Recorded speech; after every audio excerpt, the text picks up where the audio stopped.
Chapter 237. In Five Valley City, the cold wind blew the fallen leaves across the city wall.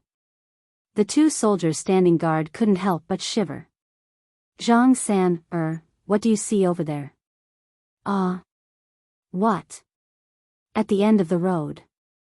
Smoke and dust are billowing. Can you feel the vibration of the earth? Yes. Oh my God, what is that? It's heavy cavalry. In an instant, the two soldiers looked at the city wall with an ashen face, only to see a man in the uniform of a Chiliarch riding a horse past and shouting, "Close the city gate and prepare for defense. From now on, no one is allowed to enter or leave Five Valley City. Someone, immediately sound the war drums for me to warn the enemy from afar." Dong dong dong dong, the sound of the war drums echoed and shook the entire Five Valley City. In the governor's office of Five Valley City, Hu Tianning sat there anxiously, frowning and said, "How could this be? How could this be? Where did Long Qianlun go? Where is his flying mount camp? Where is he when Sangnan province needs him the most?" On the side, a masked official with a black veil on his face cupped his fists and said, "Lord Governor, General Long led the flying mount camp to 3 Mountain Pass for training a few days ago. Is this your order? Mr. Su, please ask me, what should I do now?" Hu Tianning was already confused. Mr. Su looked calm and said indifferently, "Lord Governor, since Su Qin dared to lead the Mu City's iron cavalry to Five Valley City to denounce us, it means that His Majesty already knows about our private coinage. Su Qin only dared to come under His Majesty's imperial edict. At this time, if we send troops to fight, it is tantamount to confirming the crime of rebellion. Either way, we will die. In my opinion, it is better for us to go out of the city to meet Su Qin's army. Maybe there will be room for negotiation." Room for negotiation? Hu Tianning paced back and forth restlessly and said, "Private coinage is a capital crime. What room for negotiation is there?" "Sir, don't forget." Mr. Su smiled and said, "Your nephew, General Xiang Yu, is still serving as the commander of the military police in the capital.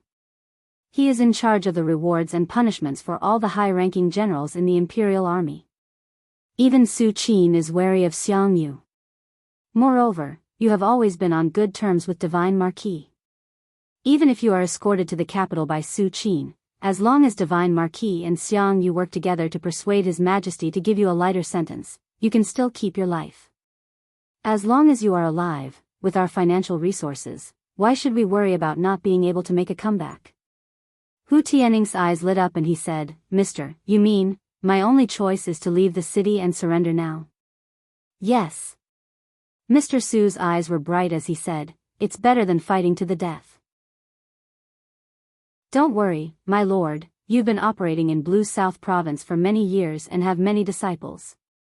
Moreover, we've already stored tens of millions of Jinshin coins near the Qinling Mountains. This subordinate will immediately order someone to bring the gold banknotes to the southern ridge and ask the king of South subduing Qin Yi to plead on your behalf. Even if we can't keep the governorship, we can at least fight for the position of governor of Silver Fir City for you. What does my lord think?" "Okay, do it immediately." "Yes." Mr. Su quickly turned around and ordered his subordinates. He then walked over and said, "My lord, change your clothes. We should leave the city to welcome Su Qin's army. This Su Qin is known as the most powerful general in the empire. He may not have the patience to wait for us to delay." "Yes." Hu Tianning put on the governor's uniform and armor as he asked, "How many soldiers are left in the city?" Mr. Su said, 17,000 of the Flying Mount Battalion have been led out of the city by General Long. There are less than 30,000 soldiers in the city. According to reports, there are 70,000 heavy cavalry of Mu City outside the city. Su Qin and Su have led the Steel Blade Army and the Zither Dragon Army to the city first. They are determined to take Five Valleys City. My lord, we should prepare the governor's seal of Blue South Province. That's the only way." Hu Tianning took the seal from his subordinate and caressed the iron box with reluctance. His face was full of sadness as he said, "I didn't expect that I, Hu Tianning, would have such a day." Sigh. If I knew this day would come, I wouldn't have conspired with the House of Chivalry to mint coins. Damn it. It's all Lin Muyu's fault. Otherwise, the secret of minting coins would not have been exposed. My lord, it's too late to talk about it now. Let's go. Okay. Amidst the sound of the war drums, the heavy cavalry of Muyu City outside the city was also noisy. They hit their shields with their swords and shouted together, Hu Tianning, go out of the city to welcome the great general. Hu Tianning, go out of the city to welcome the great general. Su Qin, dressed in military attire and carrying a saber, rode a sturdy black warhorse and stood under the city wall. He raised his long saber and loudly said to the group of guards on the city wall, Su Qin had been ordered by His Majesty to arrest Hu Tianning. Don't be like a mantis trying to stop a chariot. I'll give you the time it takes to burn a stick of incense. If you don't open the city gate, I will attack the city with 3 armies.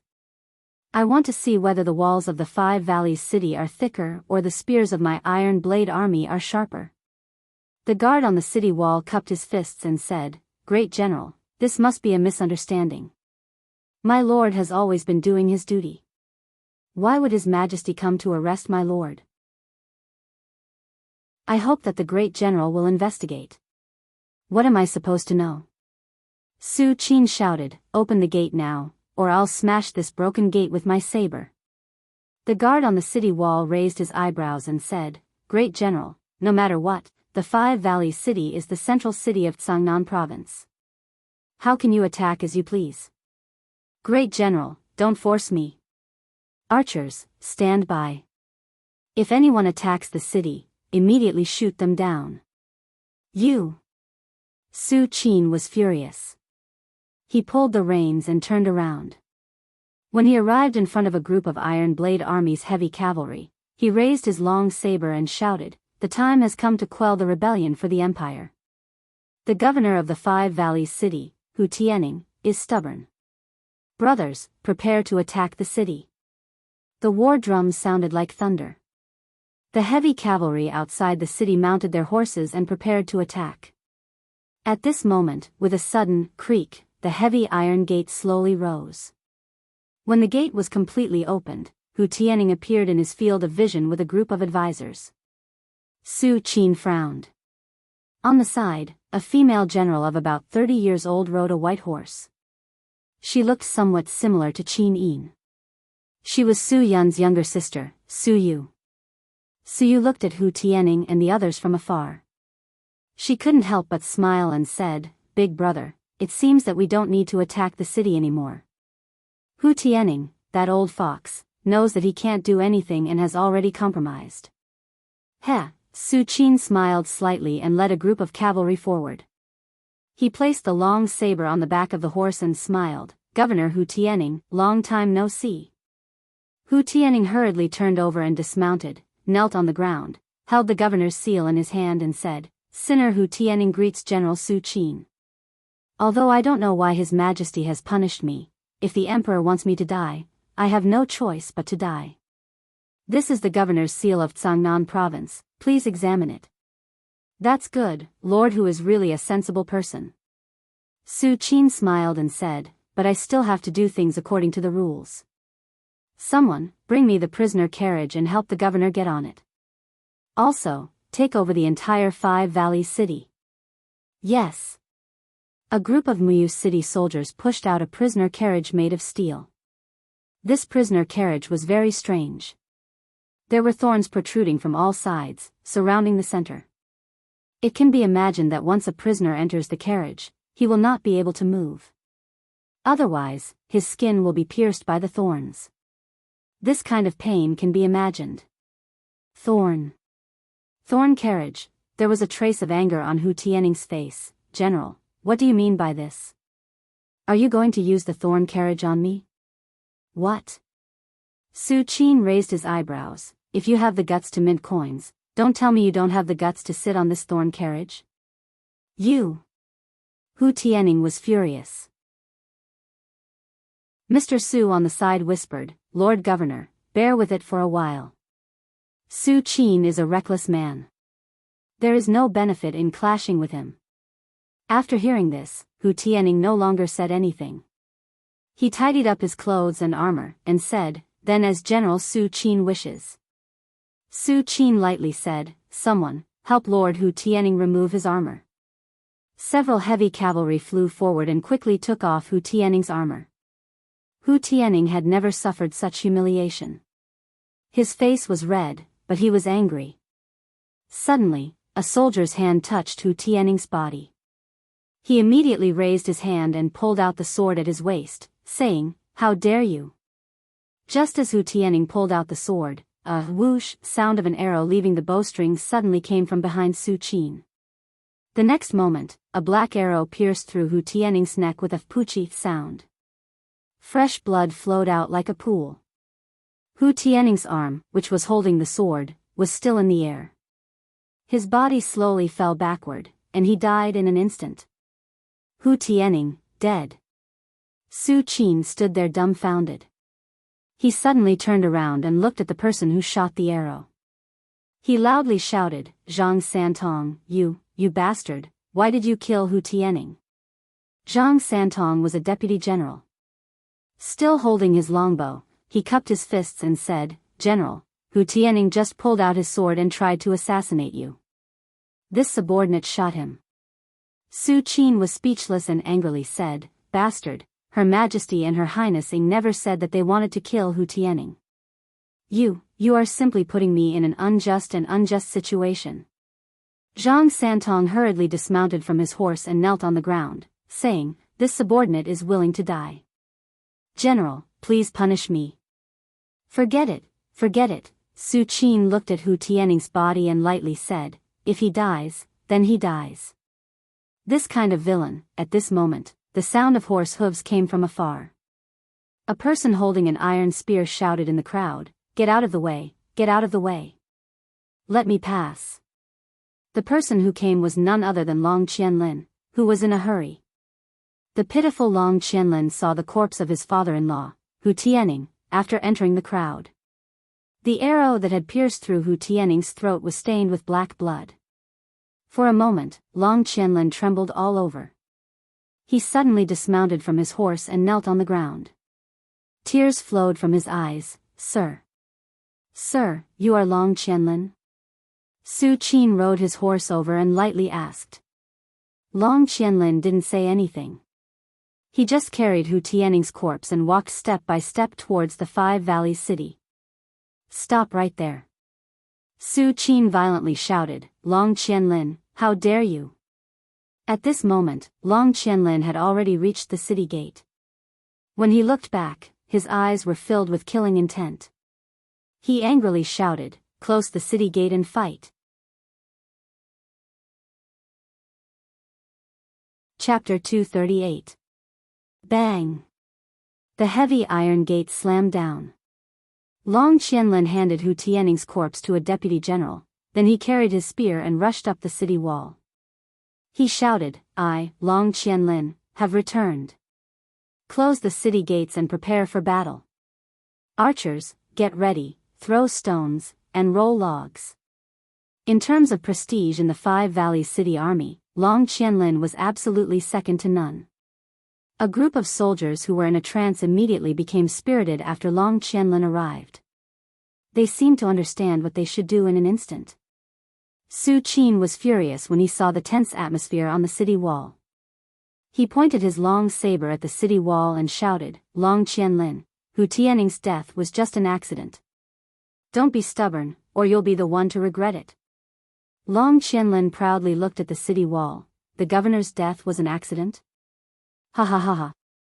What a big joke. Then today I want you, Su Qin, to die under the Five Valleys city. Consider it an accident.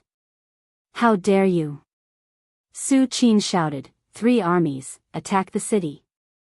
The heavy cavalry dismounted one after another, raised their shields and rushed to the city wall.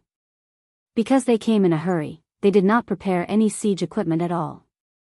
Only a simple battering ram, protected by a group of heavy cavalry, rushed to the city gate. "Release the arrows," Long Qianlin quickly ordered from the city wall. For a time, arrows fell like rain.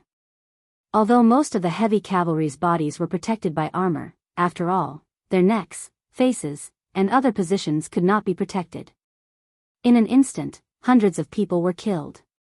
In addition, huge stones fell from the city wall, smashing the soldiers into a pile of minced meat. In an instant, Su Qin was furious. Big brother. Su'er frowned slightly and said, "At first, we did not think of attacking the city, so the heavy cavalry came to the city. But now it has become a siege. In my opinion, we should wait for father's army to arrive. They brought ladders, catapults, and other equipment. Otherwise, if we attack the city like this, it is tantamount to sending the heavy cavalry to their deaths." Su Qin clenched his fists and said angrily, "That damn Long Qianlin, I will definitely tear him to pieces. Retreat." But just as the heavy cavalry of Mu City retreated, Long Qianlin raised his hand with a murderous look on his face and said, "Men, prepare the spear and shield formation. Let's give these northern boars a taste of our power." The city gate opened, and about 1,000 plus soldiers of the Five Valleys city came out of the city. They were all soldiers armed with spears and heavy shields. These soldiers were carefully selected.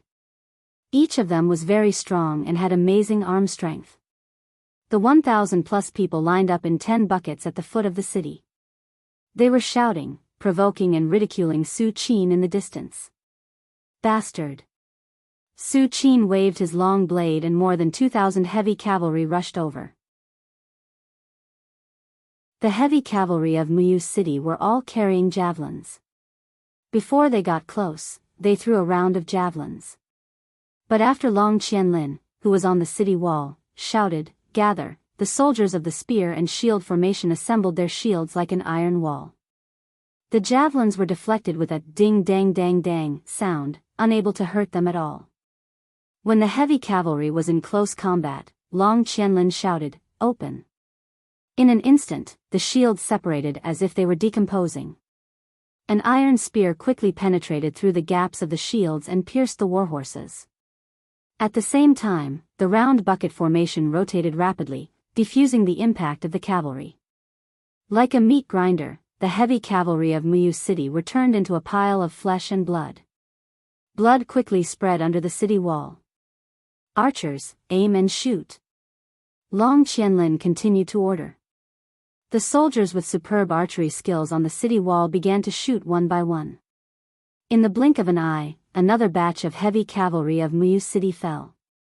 The warhorses neighed incessantly. In less than 10 minutes, less than 500 of the 2,000 heavy cavalry were left, while the spear and shield formation of Five Valleys City had lost less than 100 people. Su Yu couldn't stand it anymore and said, "Big brother, we can't fight like this, let the soldiers come back." Su Qin gritted his teeth, clenched his fists and said, "Come back." Su Qin was filled with hatred as he gazed at this city that was famous for its 5 grains and fisheries, and he said, "I swear that I'll definitely raze this city to the ground. Long Qianlin, you bastard. I'll fucking tear you apart." In the blink of an eye, night fell. Outside the city, the 70,000 soldiers of Mu City set up camp. The lights connected for nearly 10 miles, but the city was no longer as quiet as before. Even the people were helping to carry stones, rolling logs, and so on to protect the city. Long Qianlin's face was pale. He carried his spear and walked step by step on the stone steps of the city wall. Mr. Su walked beside him and said, "General Long. The governor's body, let's go out of the city and bury him." Long Qianlin frowned and asked, "What's the situation at the south gate of Five Valleys City?" "They have sent about 10,000 people to guard it. They can't break through for the time being." "I see." Long Qianlin looked up at the sky and said, "Tonight is cloudy, the stars and moon are dim. Prepare to attack Su Qin's camp at night." "Attack at night?" Mr. Su was startled. Although Su Qin is reckless, he is also a man who has been in the army for a long time. It is impossible for him not to guess that we will attack his camp at night. Long Qianlin smiled faintly and said, "Yes. I also know that, but we have no other choice. Tonight, at midnight, I will personally lead 5,000 cavalrymen out of the city for a night raid and attack Su Qin's main camp." Mr. Su, half an hour after I leave the city for the night raid, you will open the 5 southern gates and lead the remaining people out of the city to break out of the encirclement. Take all the family members with you. I will entrust Xiaoyun to Mr.'s care. General, Mr. Su said with a trembling voice, where can we go after we break through? This whole world belongs to the Emperor. Where else can we go after committing such a rebellious act? Long Qianlin took a deep breath. Although the land of the northern ridge is vast, there is no place for us to stand. Let's go to the Lingnan.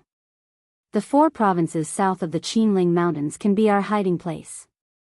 By the way, let's go to the Mingshan province, Yu City near Shanyang City. My cousin Lin Yu is in Yu City. If we go to him, I believe the Empire will not chase us there. General Lin Yu? Mr. Su was speechless. Lin Yu, one of the legendary 7 divine generals of the Empire, is General's cousin? Yes, my hometown was originally in Yu City. Go, Mr. Su, go and prepare. We don't have much time. If I, Long Qianlin, can break through alive, I will go find you and Xiaoyun. Yes. Mr. Su cupped his fists, knelt on the ground and said, all the living people of 5 Valleys City will thank General for your kindness. That Su Qin is reckless and cruel. He has been continuously defeated by General. Once the city is breached, he will definitely slaughter everyone. Yes, late at night, several gates of the north gate of 5 Valleys City open quietly. More than 5,000 cavalrymen, their hooves wrapped in cloth, quickly left the city and went straight to Su Qin's camp in the distance. Long Qianlin held his iron spear, his face was resolute. He desperately whipped his warhorse, as if he wanted to turn into a gust of wind and blow away the Mu City army in front of him. Boom! Suddenly, there was a collapse in front of them. Dozens of cavalrymen fell into the pit. The other side was already prepared. Continue to charge, don't stop. Long Qianlin ordered loudly, front, both flanks, cover with shields, be careful of their bows and arrows. Sure enough, as he expected, countless arrows flew out from both sides of the jungle and bounced off the shields. Of course, many of them directly shot into the bodies of the 5 Valleys City cavalrymen. Miserable howls were heard, and in the blink of an eye, dozens of people were killed. At the very front, there was a blazing fire. An entire formation of heavy cavalry was already waiting there. Su Qin held the long saber and the reins, his face full of killing intent. Don't even think about leaving this place alive today. Kill. Long Qianlin led the crowd and rushed over without saying a word. In an instant, the cavalry of both sides collided and fought. Long Qianlin urged his horse to gallop. His martial spirit burst out, and the iron spear, like a swimming dragon, continuously penetrated the necks of the opponent's heavy cavalry. In the blink of an eye, dozens of people were killed. His battle robe was full of blood, like a god of war. Behind Long Qianlin, about 1,000 heavy cavalry of the 5 Valleys City followed the god of war closely. There was only one voice in the hearts of the soldiers: follow him, and we can rush out alive. On the other hand, Su Qin was not to be trifled with. His long blade contained the light of Do Qi, and he swept out again and again, chopping off heads. If Long Qianlin was a god of war, then Su Qin could be called a god of death. Moreover, the number of heavy cavalry of the Iron Blade army far exceeded the opponent. Su Qin constantly ordered the division tactics, and soon, the 5,000 people brought by Long Qianlin were divided into 7 or 8 pieces, and were digested little by little. In the middle of the night, the sounds of fighting soared to the sky, like the wailing of ghosts and the howling of gods. Screams were everywhere in the jungle, and broken limbs fell on the grass. Life faded away with the wind. Almost everyone's eyes were bloodshot, especially Long Qianlin. He led more than 1,000 heavy cavalry to repeatedly clash, as if he was entering an uninhabited land. Even in the face of opponents several times his own, he still fearlessly rushed over, as if he was born to kill. The more he fought, the fewer people there were, but more and more people died under Long Qianlin's spear. While charging, Long Qianlin calculated the time. Not long after, the spearhead suddenly shook and drilled into the mouth of a heavy cavalry of Mu City. After a spray of blood, he shouted, "Follow me, break out of the encirclement." However, there were only more than 300 people left. Not long after the charge, a strong enemy appeared in front of them. It was the heavy cavalry of the Zither Dragon army led by Su Yu. Kill! Long Qianlin rushed over without fear, and his spear was sent out like a dragon. Dang, it was shaken away by Su Yu's sword. But he did not stop. He raised his spear horizontally and gently pushed it back, hitting the back of Su Yu's waist. In the game on the battlefield, Long Qianlin's ability seemed to be firmly above Su Qin and Su Yu. At this time, at the south gate of Five Valley City, flames soared to the sky. Nearly 30,000 Five Valley City soldiers forcibly broke through, but they were wantonly killed by more than 10,000 heavy cavalry of Mu City. It was as if the heavens and earth were moved. Soon after, snowflakes fell on the already cold corpses, not melting. Achoo! In the flying mount camp of Kathaya City, under the candlelight, Lin Muyu, who was studying the 7 volumes of victorious tactics passed down by Xiang Wentian, suddenly shivered. He frowned and asked, "What time is it?" A guard replied, "It's the 3rd, General." "Is there any news from Five Valley City?" "Not yet." But Lin Muyu's heart was faintly uneasy. He put down the military book and looked up, passed down the order. The 3 armies immediately set out and rushed to Five Valley City overnight. "It should be now, yes, General."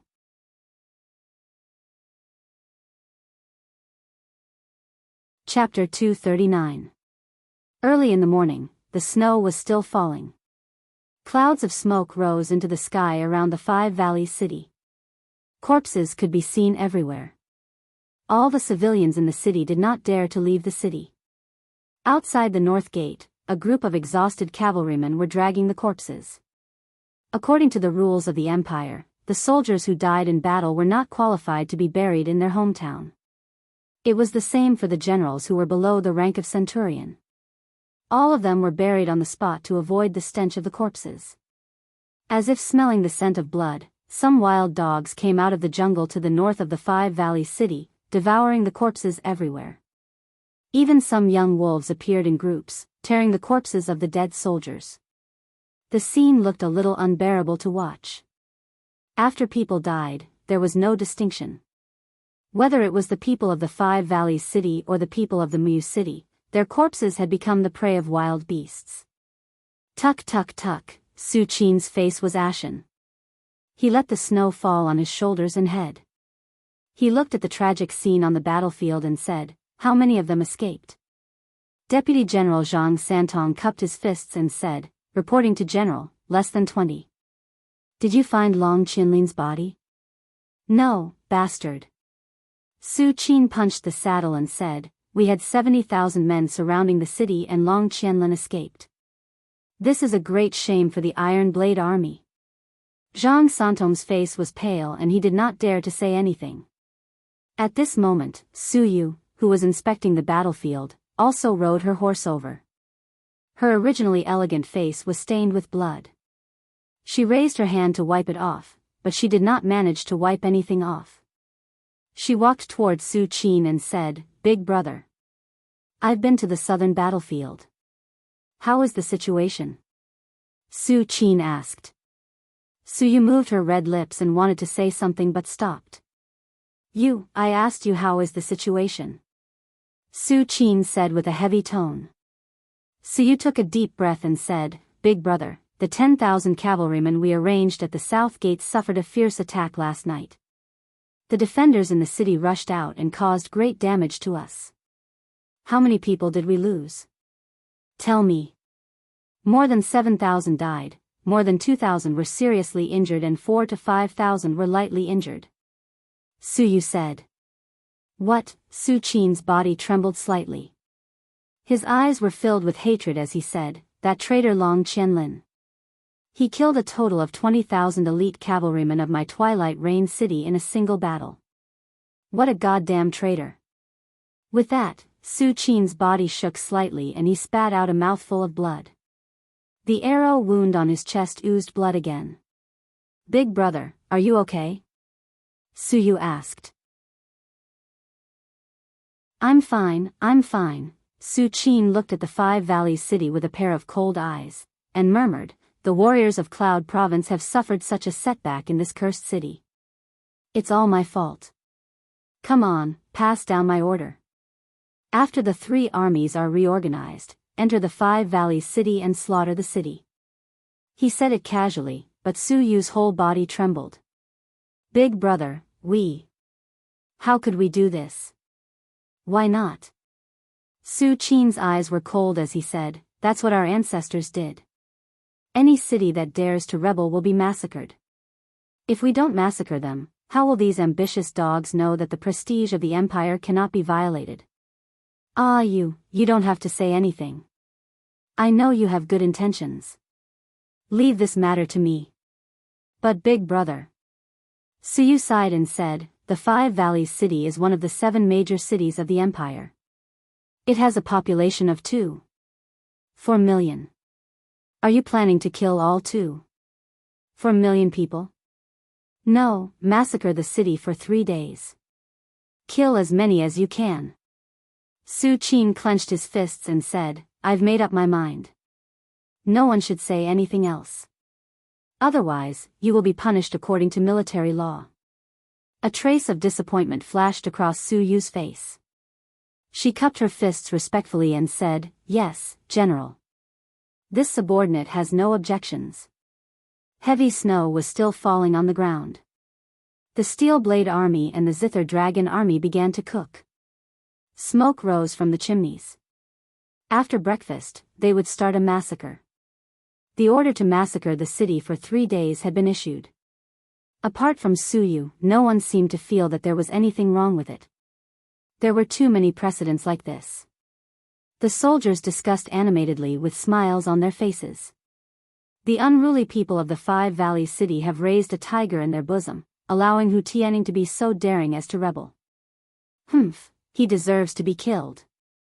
A soldier with a face full of beard sneered as he drank the cold meat soup. Another soldier with a protruding mouth and monkey cheeks said with a face full of lust, "Hey, let's make this clear. I'll choose first from the girls our Silver Spear battalion has plundered. Wang Ergu, you pervert. Sooner or later you'll die on a woman's belly." A fat soldier laughed loudly. Wang Ergu said with a smile, "There's a saying that if you die under a peony flower, you'll be dissolute even as a ghost. I've long heard that the girls of the Five Valleys city are all plump and tender. Hey, I've never played with them before. This opportunity has finally come. Bullsh *T, haven't you played enough? Anyway, when we massacre the city later, let's compete and see who kills more unruly people. The one who kills the least will treat us, how about it?" Okay, it's a deal." Basically, this kind of conversation was going on in the barracks.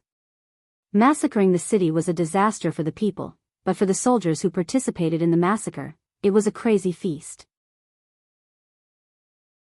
Money, women, killing, lust, all of these would be infinitely magnified at this moment. At this moment, there was no longer any crime, only the most primitive desire. After breakfast, nearly 50,000 heavy cavalry mounted their horses, while Su Qin carried his long blade and stood in front of the crowd. At this moment, suddenly, a deputy general rode over with a group of about 300 plus Five Valleys city civilians behind him. The corner of his mouth had a sinister smile as he said, "General, this group of unruly people actually wanted to secretly escape from the slope of the city wall on the west side. I discovered them in time and have specially come to hand them over to the general to deal with." Su Qin's eyes were cold, and he stretched out his hand and made a kill gesture. "First Battalion, follow me," the deputy general shouted. The phalanx of 500 cavalrymen immediately rushed over, their spears piercing and their broadswords slashing. Puff, puff, puff. With a puff, puff, puff sound, blood spurted out, and screams sounded one after another. Regardless of the old or the young, they were all beheaded. In the blink of an eye, more than 300 civilians were dead, and finally, there was only a child about 4 or 5 years old left standing in the pile of corpses, crying loudly. Su Qin's eyes swept over and lightly asked, "What's wrong? Can't bear to do it?" Zhang Santong quickly raised his longbow, and with a whoosh, an arrow flew out and directly shot through the child's heart. The strength of the arrow was too fierce, and the arrow was infused with true qi, directly blasting a big hole in the child's chest. His entire heart was instantly crushed, and the child did not even have the chance to scream before he died. He died on the spot. Prepare to enter the city. Su Qin raised his long blade. But at this moment, the ground suddenly trembled slightly, and messy and dense sounds of horse hooves came from afar. Su Qin immediately frowned and asked, "What's going on?" A light cavalryman galloped over, cupped his fists, and said, reporting to the great general, "The general of the south, Lin Muyu, is leading nearly 20,000 heavy cavalrymen on the main road. It seems to be the army of the Flying Mount Camp." "Oh, it's you." Su Qin laughed and said, "That kid transferred the Flying Mount Camp from Long Qianlin's hands, minimizing the losses of our army. It can be considered a great contribution. Since he is also here, then share some of the credit for the massacre of the city with him.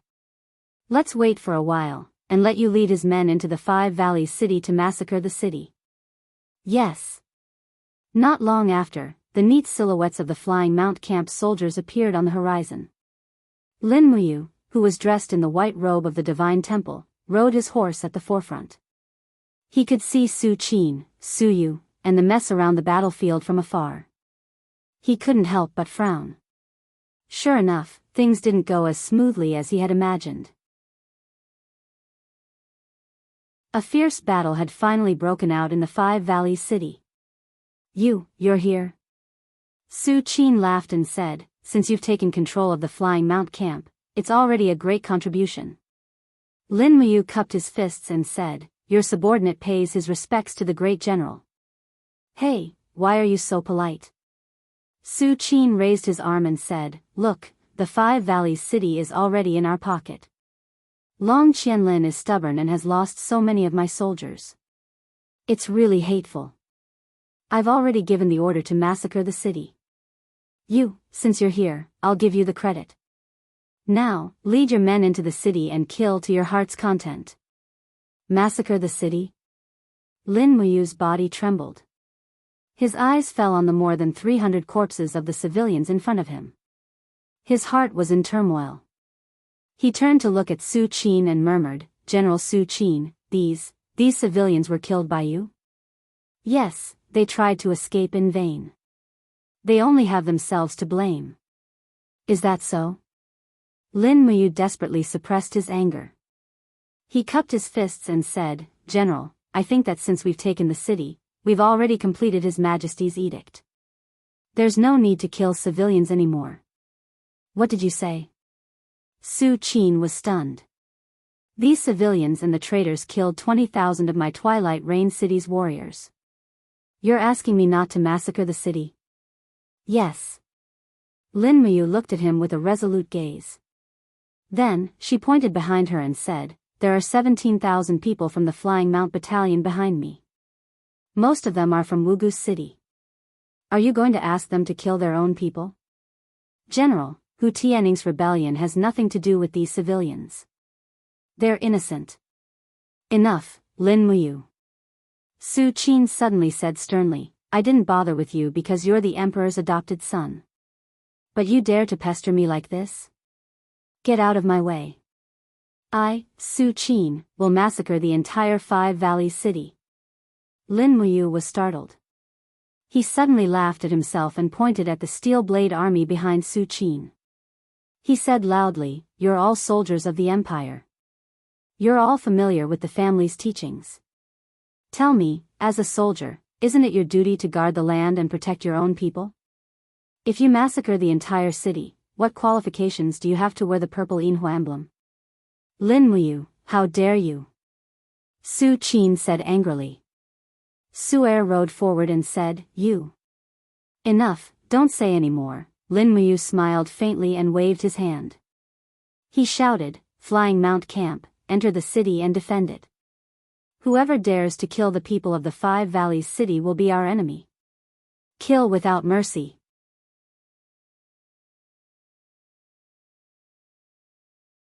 Chapter 240. Lin Muyu, how dare you?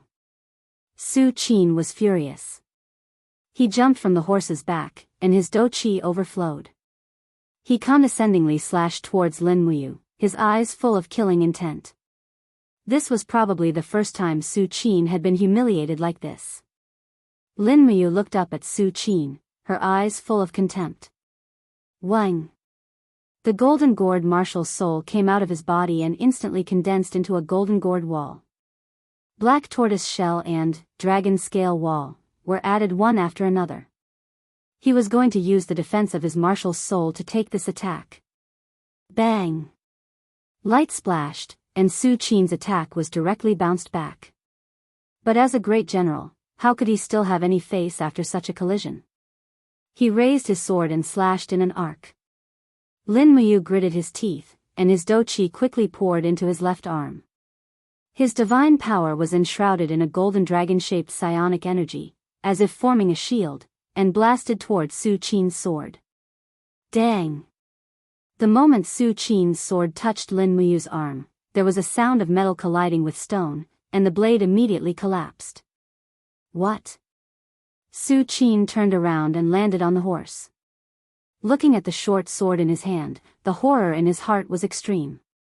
This was a mysterious grade 3 treasure sword, yet it was blocked by Lin Muyu with his bare hands and broke. Enter the city. Taking advantage of Su Qin's shock, Lin Muyu waved his hand, and suddenly a group of cavalry captains of the Flying Mount camp took advantage of the situation and led the army into the Five Valley City. At this moment, this group of cavalry captains really submitted to Lin Muyu, the temporary commander. They were willing to challenge Su Qin for the sake of the Five Valley City. In Lin Muyu, they even saw the shadow of Long Qianlin. Why are you doing this? Su Yu sighed. Lin Muyu cupped her hands and said, I am the adopted son of the emperor. Speaking of which, I should call you uncle or Aunt Wan. However, once the city is massacred, the empire will lose the hearts of the people of Five Valley City. This is not a price that the lives of 20,000 soldiers can pay. I hope uncle will think twice. Lin Muyu has no intention of disobedience. I just don't want uncle to disobey the emperor's order and massacre the city here. Indeed, Qin Jin's imperial edict had never mentioned massacring the entire city. Thus, as long as Lin Muyu spoke a few words in front of the emperor, even Su Qin would be in danger. Thinking of this, Su Qin gritted his teeth, cupped his fists, and said, General Lin is right. I was negligent. In that case, I will station my troops outside the city and wait for Father and Her Highness Yin to come. I will see what they have to say. All right. Lin Muyu turned his horse around and led the army to officially enter Five Valley City. At this moment, he had become the temporary master of Five Valley City. At this time, Five Valley City was already in chaos. Thieves were running rampant and looting everywhere. A large number of people were planning to escape from the south gate with their families. Many people seemed to have received the news that Su Qin was about to massacre the city, and they were all scared out of their wits. Seal all the city gates. As Lin Muyu walked, he said to the cavalry captain next to him, Send out the Flying Mount Battalion, a team of 10 people. Send more to maintain law and order in the city. Don't let the Five Valley City continue to be chaotic. Also, transfer 10,000 people to guard the city gates to prevent Su Qin from attacking the city. Yes, General. A cavalry captain followed closely and asked, General, will Commander Su Qin really attack the city? Probably not, but not necessarily. Restore the law and order of Five Valley City first. Yes. Another cavalry captain came over, cupped his fists and said, General, I have inquired about what you wanted to inquire about. Just yesterday, Hu Tianning went out of the city and offered Five Valley City to Su Qin, but he was shot and killed by one of Su Qin's deputy generals. This caused General Long Qianlin to lead the army to fight against the Iron Blade Army. Late last night, Long Qianlin led 5,000 people to attack Su Qin's camp. He covered the rest of the people from the south gate and took Hu Tianning and Long Qianlin's families to the Qinling Mountains. So that's how it is. Lin Muyu stepped into the city lord's hall and said, "Did Long Qianlin break out in the end?" "I don't know. It was too chaotic last night. No one knows if General Long Qianlin managed to escape, but Su Qin has been looking for General Long's body, so General Long's whereabouts are unknown." Lin Muyu sighed, "I hope Long Qianlin can escape this disaster." The cavalry captain stepped forward, knelt on one knee, cupped his fists and said, "General Lin, on behalf of all the soldiers of Five Valley City, I thank the general. Thank you for saving the lives of millions of people in Five Valley City by yourself. Get up." Lin Muyu waved his hand and said, "His Majesty sent me and Highness Yin to Muyu City to ask for reinforcements, but he did not order me to slaughter the city. This is what I should do. If I really slaughter the people of Five Valley City today, I am afraid that His Majesty will leave a bad name in Sangnan Province because of me." "Yes, General is wise. Don't talk so much, go and strengthen the city's defenses." "Yes, this general will go." At night, the servants of the governor's mansion prepared a quite sumptuous dinner. Lin Muyu asked the group of cavalry captains to stay for dinner. As for the 3,000 people brought from Muyu City, they were asked to leave the city and return to Su Qin's camp. It was not a good thing to keep them in the city, it was equivalent to putting a time bomb around them. Later, a group of civil officials entered the governor's hall and saluted. One of them unfolded a scroll and said, "General, we have been ordered to count the treasury of the governor's mansion. The details are as follows. There are more than 24 million Jinin coins, about 2,100 kilograms of gold, silver, and jade. In addition, there are countless antiques, more than 40,000 weapons, more than 3,000 calligraphy and paintings of famous people, and 200,000 stones of grain. Although Five Valley City is rich, most of the wealth has been taken away by Mr. Su and his troops." Lin Muyu frowned. "They brought so much gold and silver with them, do you think they can escape?" One of the cavalry captains stepped forward and whispered in Lin Muyu's ear, "General, the scouts reported that Su Qin has sent a 10,000-man cavalry team to chase after the governor's mansion's family 6 hours ago. This general suspects that Commander Su Qin's real intention is the gold and silver. Moreover, with Commander Su Qin's current temper, as long as he catches up, the family will most likely die. Should we send troops out of the city? What for?" Lin Muyu shook his head and said, "There is no need. I have already offended Commander Su Qin, I can't offend him again and again. Besides, it's too late to send people out now. Order the officials in the city to send food supplies to the 50,000 troops outside the city on time every day. No one can touch the gold and silver of the governor's mansion. Wait for the people sent by the imperial capital to count." "Yes." "No, what's wrong, sir? How many Jinin coins are in the governor's mansion's treasury?" 24 million.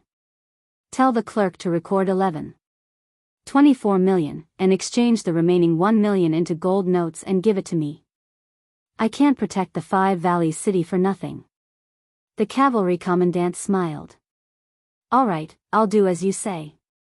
Soon after, 1 million gold notes were in his hands. They could be exchanged for Jinin coins at any gold bank in the empire, provided that there was enough cash in the gold bank. In fact, Lin Muyu originally did not intend to deduct the money from the Five Valley City, but the Longdan army camp was expanding again and needed money too much. This money could not be allocated by the Ministry of Revenue of Lanyan City, so Lin Muyu could only think of a way herself. Besides, even if Lin Muyu did not use the 24 million Jinin coins, someone else would naturally use it. At that time, it would not be worth it. The next day, he directly sent 1 million gold notes to Luoyu. In this way, the Longdan army camp's recent expenses would definitely not be a problem. On the 7th day, Su Muyun and Qin Yin finally arrived.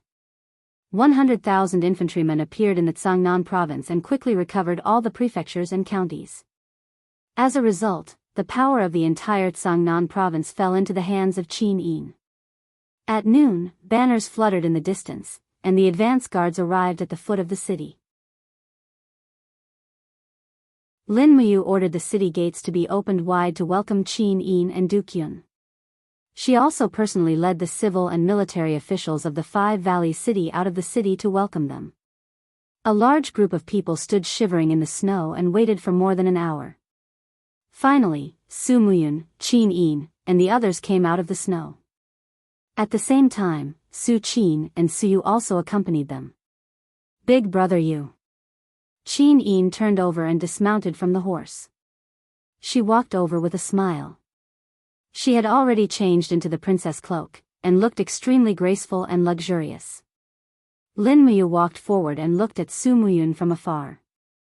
Suddenly, she stood in the snow, crossed her fists in front of her chest, and gave an imperial military salute. She said in a deep voice, "Lin Muyu apologizes to Duke Yun." Su Muyun brushed off the snow on his shoulder armor and said with a smile, "You, what do you mean by apologizing to me?" Lin Muyu said, "I occupied the Five Valleys city without authorization and blocked Su Qin and Su Yu's army outside the city. Other than the crime of acting alone, I also committed the crime of disrespecting my elders. I asked Duke Yun to forgive me." "So it's this." Su Muyun squinted his eyes and asked with a smile, Can you tell me why you stopped Su Qin from massacring the city?" Lin Muyu took a deep breath and looked up at Su Muyun, who was on the horse. She said, "Massacring the city can establish prestige, but His Majesty is a benevolent ruler. He doesn't need to do this. A little massacring the city will cause His Majesty to lose the people's support, and the consequences will be unimaginable.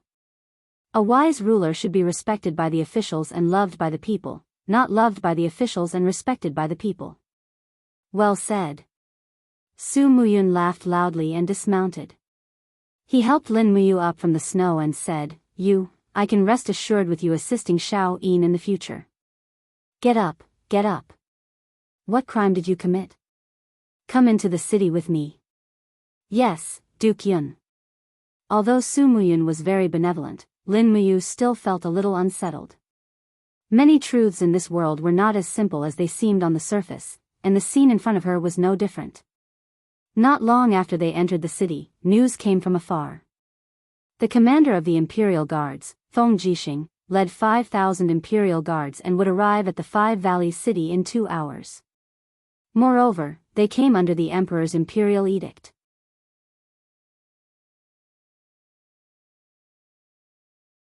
Chapter 241. Feng Jixing's face was full of respect as he held the golden imperial edict in his hands and walked up the stone steps of the governor's manor. Behind him, a group of high-ranking imperial army generals followed closely. Among them was a general with a face full of beard and 2 gold stars on his collar. His military rank was very high and he was the deputy commander of the imperial army, Si Kongfan. He was a powerhouse at the first level of Heaven Realm. Su Muyun, Su Qin, Lin Muyu, and the others knelt on one knee on the cold stone floor and said in unison, "We accept the imperial edict." Feng Jixing smiled and unfolded the scroll. "The fate of the great Qin is decided by the heavens and by the emperor. The emperor has ordered that General Su Qin will be rewarded with 10,000 hectares of fertile land and 100,000 Jinin coins for his contribution in quelling the rebellion." General Lin Muyu escorted Her Highness Qin Yin to Muyu City with the imperial edict and was rewarded with 100,000 Jinin coins. Today, the commander of the imperial army, Feng Jixing, will lead his troops to Wugu City to take over all the military and political power. The deputy commander of the imperial army, Si Kongfan, will be appointed as the governor of Tsangnan province and will be in charge of all the military and political affairs in the province. The flying cavalry battalion that Lin Muyu controls will be handed over to Feng Jixing to bring back to Lanyan City. I have not seen General Yun for a long time. Please, General Yun, Su Qin, Su Yu, Her Highness Qin Yin, and Lin Muyu to return to Lanyan City together with me. All the troops of Muyu City must return to their camps within 3 days without any delay. I accept the imperial edict. Su Muyun slowly stood up and took the imperial edict from Feng Jixing's hands. Feng Jixing took a step forward and held Su Muyun's arm. He smiled and said, "Duke Yun is old, but you are still able to work hard for the country. His Majesty has instructed before that Duke Yun is to go to Lanyan City with the etiquette of a duke. There's nothing you don't need. Su Muyun cupped his fists in gratitude and said to the West, "Thank you, Your Majesty, for your grace." Su Qin said, "General Feng, it's been a long journey. Let's rest in Five Valleys City tonight. Let's set off for Lanyan City tomorrow to meet His Majesty. What do you think?" "Of course." Feng Jixing smiled.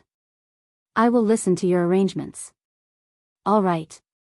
Tonight, I'll set up a banquet at the governor's mansion. Don't leave until you're drunk." "Yes." At dusk, the heavy snow had stopped. The setting sun brought with it a faint warmth as it shone on the administrative hall of the governor's mansion. Qin Yin was lazily lying on the chair beside the huge office table. She pushed away the documents on the table and stretched her body. At this moment, her demeanor was peerless and intoxicating. Lin Muyu, Feng Jixing, and Si Kongfan swallowed their saliva at the same time. "Big brother Yu, come here." Qin Yin smiled and beckoned. Lin Muyu stood up from the chair in front of the desk, hugged the silver helmet, and asked, "What's wrong, Xiao Yin? Come here and help me take a look." "Okay." He came to Qin Yin's side. Qin Yin naturally took his hand and said with a smile, "Look at this military report. Five Valleys City originally had 120,000 soldiers. Now, there are only 60,000 soldiers?" "Yes." Lin Muyu nodded. In the battle outside Five Valleys City, the 70,000 soldiers led by Su Qin and Long Qianlin's garrison suffered losses on both sides. That night, Long Qianlin commanded the garrison to escape with his family. Tens of thousands of people were chased and killed. In addition, more than 10,000 people from the Flying Mount camp have been removed from the provincial army. So, Cangnan province can be said to be short of soldiers and generals. "I see." Qin Yin blinked and looked up at him. She suddenly smiled warmly and said, "Uncle has a violent temperament. This matter has wronged you. You, don't be angry.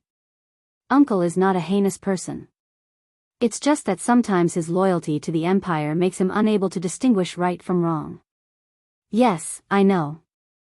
At this time, Feng Jixing coughed and said, "Your Highness, this time, it's all thanks to Yu's strong obstruction. Otherwise, once General Yu massacred the city, it would definitely shock the world. You should know, there hasn't been such a thing in the empire for decades. If it wasn't for you, I'm afraid His Majesty would inevitably be labeled as a tyrant by the world." Qin Yin smiled slightly. "Yes, I also understand this. Things have changed with the passage of time. Some of the laws and rules of the empire are obviously no longer in line with this era. After returning to Lanyan City, I will talk to my imperial father and let him issue a national edict to strictly abolish the law of massacring the city." "Yes." Feng Jixing cupped his fists. "Then, I will first thank Your Highness for your kindness on behalf of the world." Si Kongfan also smiled slightly and said, "Your Highness is wise and brilliant." Qin Yin chuckled. "Don't praise me, it's useless. General Si Kongfan, I don't have the power to promote your military position and status. Besides, after the Battle of Wugu City, Cangnan province is in chaos. There's a shortage of soldiers. Although you has worked hard to maintain it for many days, it still hasn't reached its original level. In the future, you still have to rely on yourself to manage it. General Si Kongfan, you must replenish Wugu City with more than 100,000 soldiers as soon as possible. After all, this city is one of the 7 major cities of the empire. It won't do without enough defenders." Si Kongfan cupped his fists and said respectfully, "This subordinate obeys. Si Kongfan will not disappoint Your Highness." "That's good." Qin Yin stood up and looked Lin Muyu in the eye. She smiled and said, "Brother Yu, I'll have to trouble you during the banquet. Later.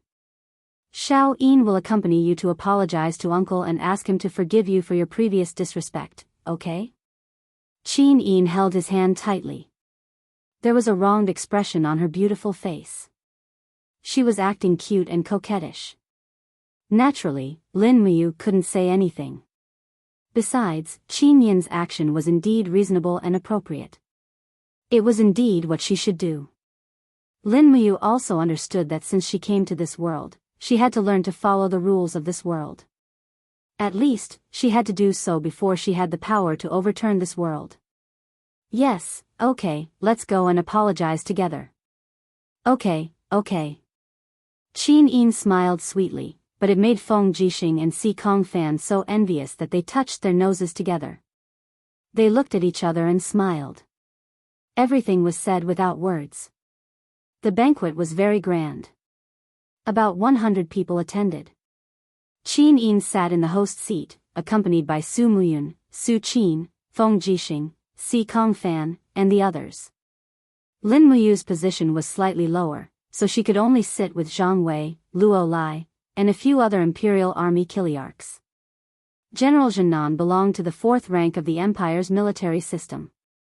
Naturally, he couldn't sit with Su Qin, who was the 1st rank. No matter how great Lin Muyu's contributions were, this rule couldn't be broken. Five Valleys City was rich and populous, so there was naturally a lot of food and wine stored in the city. In addition, there were many beautiful women in Five Valleys City. Even the maids who held the wine jug were quite beautiful. Zhang Wei and Luo Lai chatted happily, but Lin Muyu held her wine cup and drank cup after cup. She looked at Su Qin, Si Kongfan, and the others from afar and felt a little disgusted. After 3 rounds of wine, when everyone was a little tipsy, Qin Yin held a jade cup in one hand and lifted the hem of her skirt with the other. She walked to Lin Muyu's side and said with a smile, "Brother Yu, let's go and apologize." Okay. Lin Muyu untied his sword and placed it on the table. He picked up his wine cup and stood up. Qin Yin naturally held his arm, looking like a brother and sister. The two of them came before Su Qin. Qin Yin's face was filled with a bewitching, sweet smile. She said, "Uncle. Brother Yu and I have come to apologize to you. I hope you can forget the unhappy things that happened in Five Valleys City, okay?" Su Qin was stunned. He quickly cupped his fists and said, "I dare not, Your Highness." Lin Muyu held the cup with both hands and said, "General, I have offended you before. I hope you can forgive me." "You, don't be so polite. I was indeed a little impulsive at that time. Since we are family, let's not talk too much. Come, let's drink this cup of wine and pretend that nothing happened." Yes. The wine was very sweet. Su Qin drank this cup of wine and put it down. He raised his eyebrows and once again cupped his fists and bowed to Qin Yin.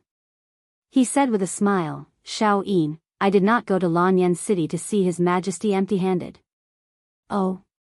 Did Uncle bring a gift for Imperial Father?" "Of course."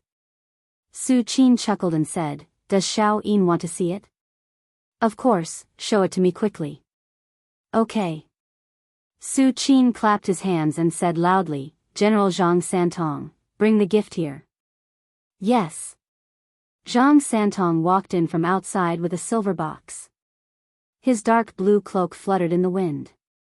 He was in high spirits, as if he had done something great. He handed the box to Qin Yin and said respectfully, "Your Highness, this is General's gift to His Majesty." "Open it." "Yes." The moment the box was opened, Qin Yin let out a low scream and turned around to throw herself into Lin Muyu's arms. Lin Muyu hugged Qin Yin with one arm and leaned over to take a look. To her surprise, there was a bloody human head in the box. The blood had already frozen into frost. The dead man's eyes were wide open, as though he had died with a grievance. It was as though he was about to come back to life at any moment. It was none other than Hu Tianning. Lin Muyu's heart sank. He closed the box and held Qin Yin's slender waist with one hand. He turned around and asked, "General, how did Hu Tianning's head come about?" Su Qin raised his eyebrows and said, "A few days ago, I ordered Zhang Santong to lead the elite cavalry to hunt down Hu Tianning and Long Qianlin's family members. We even intercepted their remaining members just now, so we chopped off Hu Tianing's head as a gift to His Majesty. Humph, Hu Tianing was so daring that he minted coins privately. He deserved to die. Your Highness, what do you think of this gift? Qin Yin was startled by the gift in the box. She regained her composure and said with a calm gaze, I believe that Father will be very satisfied with this gift. Huh, that's good. Su Qin raised his hand and drank another glass of wine. The red wine flowed down the corner of his mouth like blood. Zhang Santong walked out with the box. Lin Muyu hurriedly chased after him. She stepped on the snow in the Governor-General's manor and asked, General Zhang, please wait a moment. What's wrong, General Lin? Is something the matter? Zhang Santong asked respectfully. Since we caught up to Hu Tianing's body, then, do we have any information on Long Qinlin's whereabouts? Lin Muyu asked.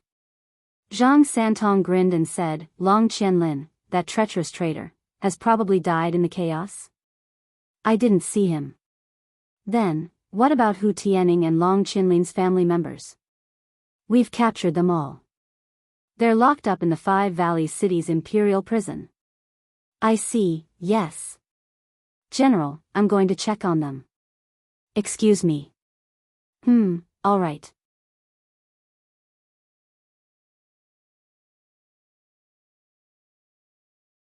Chapter 242. Late at night, the moonlight was clear. Lin Muyu, dressed in a white robe, leaned against the stone railing outside the administrative hall, holding the dragon spirit sword in his arms. Qin Yin had already fallen asleep, but he was standing guard outside Qin Yin's room. Beside him, Zhang Wei lit a cigarette, took a puff, and said with a smile, Lord Lin Muyu, do you want a puff? No need, you can enjoy it yourself. Does Lord have something on his mind? You can say that, haha. Zhang Wei laughed and said, Brother, it's not that I want to criticize you, but you are a gold star sparring master in the Holy Temple, and the Great Deacon thinks highly of you. In Zhe Tian Palace, you are even regarded as an adopted son by the Emperor. Even a rough person like me can see how much Her Highness Yin likes you, and your cultivation is even more unfathomable. I really don't understand, what is there to be dissatisfied with after reaching this stage? Your worries, could it be about how to marry Her Highness Yin? That's true. She is the only crown prince, and there are countless people who want to marry her, but there are only a few who can marry her, and only the nobles and the grand dukes can marry her. Lin Muyu curled his lips. Old Zhang, what are you thinking about? I've never thought about this. Then do you love Her Highness? Zhang Wei suddenly rubbed out the cigarette butt and asked with a smile. Lin Muyu was stunned. He reached out and grabbed a handful of snow, kneaded it into a snowball, and threw it out. He said in a low voice, Love. Ha ha ha, Zhang Wei laughed, you young people are so pretentious. Love is love, there is no need to be so embarrassed. If you love Her Highness, then work hard towards her. With your ability, who knows, you might even become a queen in the future. The key is that you can't do things like offending Su Qin and His Majesty anymore. You should understand this better than me, right? I know. Lin Muyu smiled faintly. Old Zhang, you are getting me into trouble. The reason why I am distressed is not because of Xiao Yin. She is doing well now, and I am also doing well. Moreover, we can see each other every day. What is there to be distressed about? Then why? Because of Long Qinlin's family. Oh. Zhang Wei stood up and said solemnly, My lord, I know that you and Long Qianlin are friends, but you mustn't make a mistake. Long Qianlin is now a traitor of the empire. His family members are also guilty of the same crime. If my lord saves Long Qinlin's family members and this matter reaches His Majesty's ears, I'm afraid that old man Xing Yifan will have something to use against you. I know, Lin Muyu looked up at the bright moonlight and said, but Long Qianlin trusted me so much that he handed over the 17,000 winged cavalry battalion to me. If I can't even save his wife, what will the world think of me, Lin Muyu? Zhang Wei's body trembled as he said, if you're determined to save Long Qianlin's wife, then I, Zhang Wei, am willing to go with you. How are you going to save her? Lin Muyu asked. Zhang Wei squinted his eyes and said with a smile, it just so happens that there are two groups of people guarding the prison. One group is the Imperial Army, and the other group is the Iron Blade Army of Mu City. The Imperial Army will replace them in the latter half of the night. They are all my people.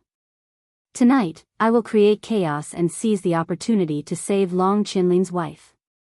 But I can only save one person. Okay. Lin Muyu nodded and said, tonight, I will take the initiative to take the Winged Cavalry Battalion to patrol the city. When the time comes, I will pick you up. After rescuing Hu Xiaoyun, old Zhang, you will personally send her to Mount Longyan in Longyan City. Send Hu Xiaoyun up the mountain and tell Luo Yu in the Longdan army camp to take care of Hu Xiaoyun. When there is news of Long Qianlin, send her over. Yes, my lord, don't worry. Okay. Late at night, the sound of a collapse shook the city. The walls of the prison had collapsed. Under the moonlight, Zhang Wei carried a woman in his arms and galloped towards the north gate of Five Valley City. Outside the north gate, Lin Muyu was guarding the gate with a group of soldiers from the Winged Cavalry Battalion. She opened her hand and said loudly, the gate is closed. If you want to leave the city, you can leave tomorrow. Zhang Wei lifted his cloak and said with a smile, General Lin, it's me. My mother is sick and I want to go home to visit her. I hope that general will let me go. Thank you very much. It's Sir Zhang Wei. Lin Muyu smiled and waved her hand. Open the gate and let him go. A Winged Cavalry Battalion commandant was dumbfounded. Sir, this is against the rules, right? The general said that no one is allowed to enter or leave Five Valley City after midnight. If I ask you to let him go, then let him go. Don't talk too much. Yes.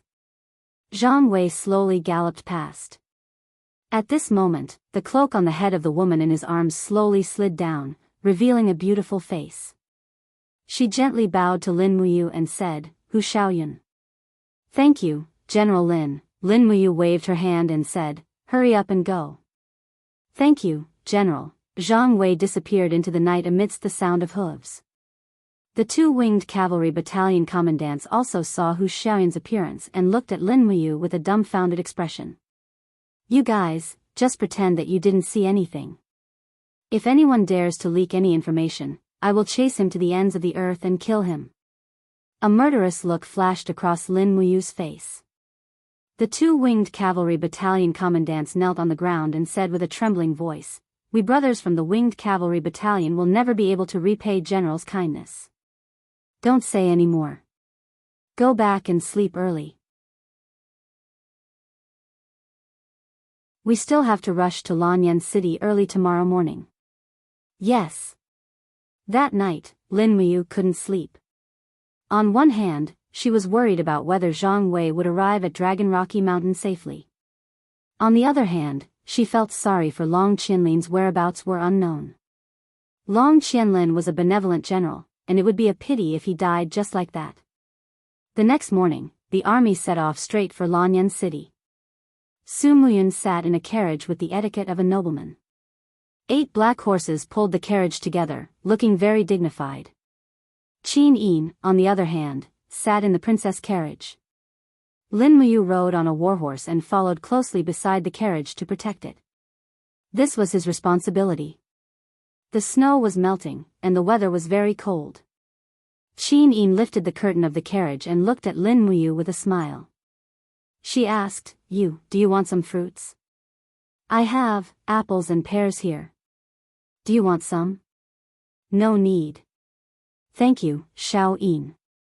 Lin Muyu grabbed the water bag from her waist and drank a mouthful of wine. Immediately, a warm current flowed into her stomach. Strong wine could ward off the cold. This was a time-tested fact. At this time, Feng Jixing, who was wearing a commander's armor, came over on his horse. He smiled and said, Your Highness, I want to eat an apple. Hee, I'm not giving it to you. Qin Yin stuck out her tongue. Lin Muyu burst into laughter. Brother Feng, why are you here? Aren't you leading the way at the front? This time, there are 5,000 Imperial Guards. There's no need for me to lead the way. Feng Jixing furrowed his brows and said, on the other hand, Duke Yin ordered me to take good care of the families of the traitor generals in the prison carts at the back.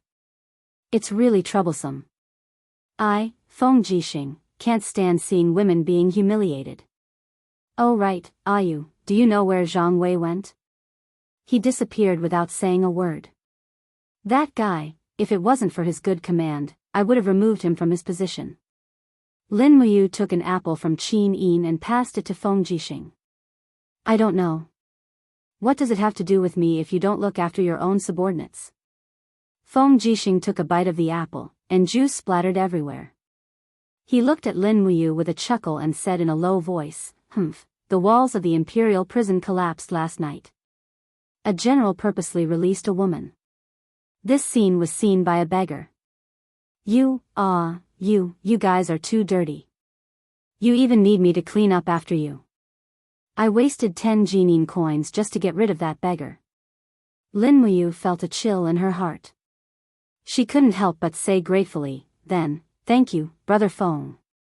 Feng Jixing patted his shoulder and wiped the apple juice on his hand on Lin Muyu's holy temple cloak. Next time you do something like this, let me know, okay? Yes, I know. Hey, remember to treat me to a meal when you return to Lanyan City. I didn't give you 10 Jinin coins for nothing. No problem. I'll treat you to a meal at Tingyu Tower until you're full. Okay. I also want to find 2 beauties to drink with me, that's fine too. Qin Yin looked at Feng Jixing from afar and pouted. General Feng, don't lead my brother you astray. Tingyu Tower doesn't have any beauties to drink with you. General Feng took a deep breath and said meaningfully, Your Highness, you and you are deeply in love with each other. Have you ever thought that a single general like me will also be lonely at night? Qin Yin blushed. She couldn't win against him in an argument. Pfft, General Feng, you're not ashamed. Feng Jixing spread out his hands. What's wrong with that? After the banquet last night, didn't a certain crown prince secretly kiss Yu's left cheek in the corner of the administrative hall? Qin Yin's face turned even redder. She waved her fists. I'm going to use the god-binding chains to fight it out with you. Feng Jixing laughed. Look, His Highness is getting anxious. Do you think there's any falsehood in my words? Lin Muyu touched her nose. It's the right cheek, Qin Yin blushed. I don't want to talk to you guys anymore. At this time, Su Qin, who was riding in front of them, turned around and looked at them in surprise. You guys. What are you doing? Nothing, General. Feng Jixing cupped his fists and said solemnly. Lin Muyu also immediately gave an imperial military salute. General. Su Qin was dubious.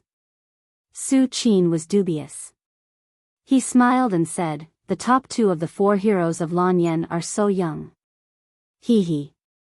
The famous generals of the empire finally have successors. You two should work hard to practice, study the art of war, and contribute to the empire in the future. Yes, General. The 2 men who had just flirted with the princess put on a righteous look. They cupped their fists and saluted with the demeanor of a famous general. 4 days later, they arrived at Lanyan City. On the way, Zhang Wei rejoined the troops. The reason was that he wanted to go home to visit his seriously ill mother. But when he returned, his mother had recovered and was healthy, so he came back. Feng Jixing naturally smiled and did not speak. In his heart, he was secretly cursing these 2 bastards. Even their lies were so ridiculous.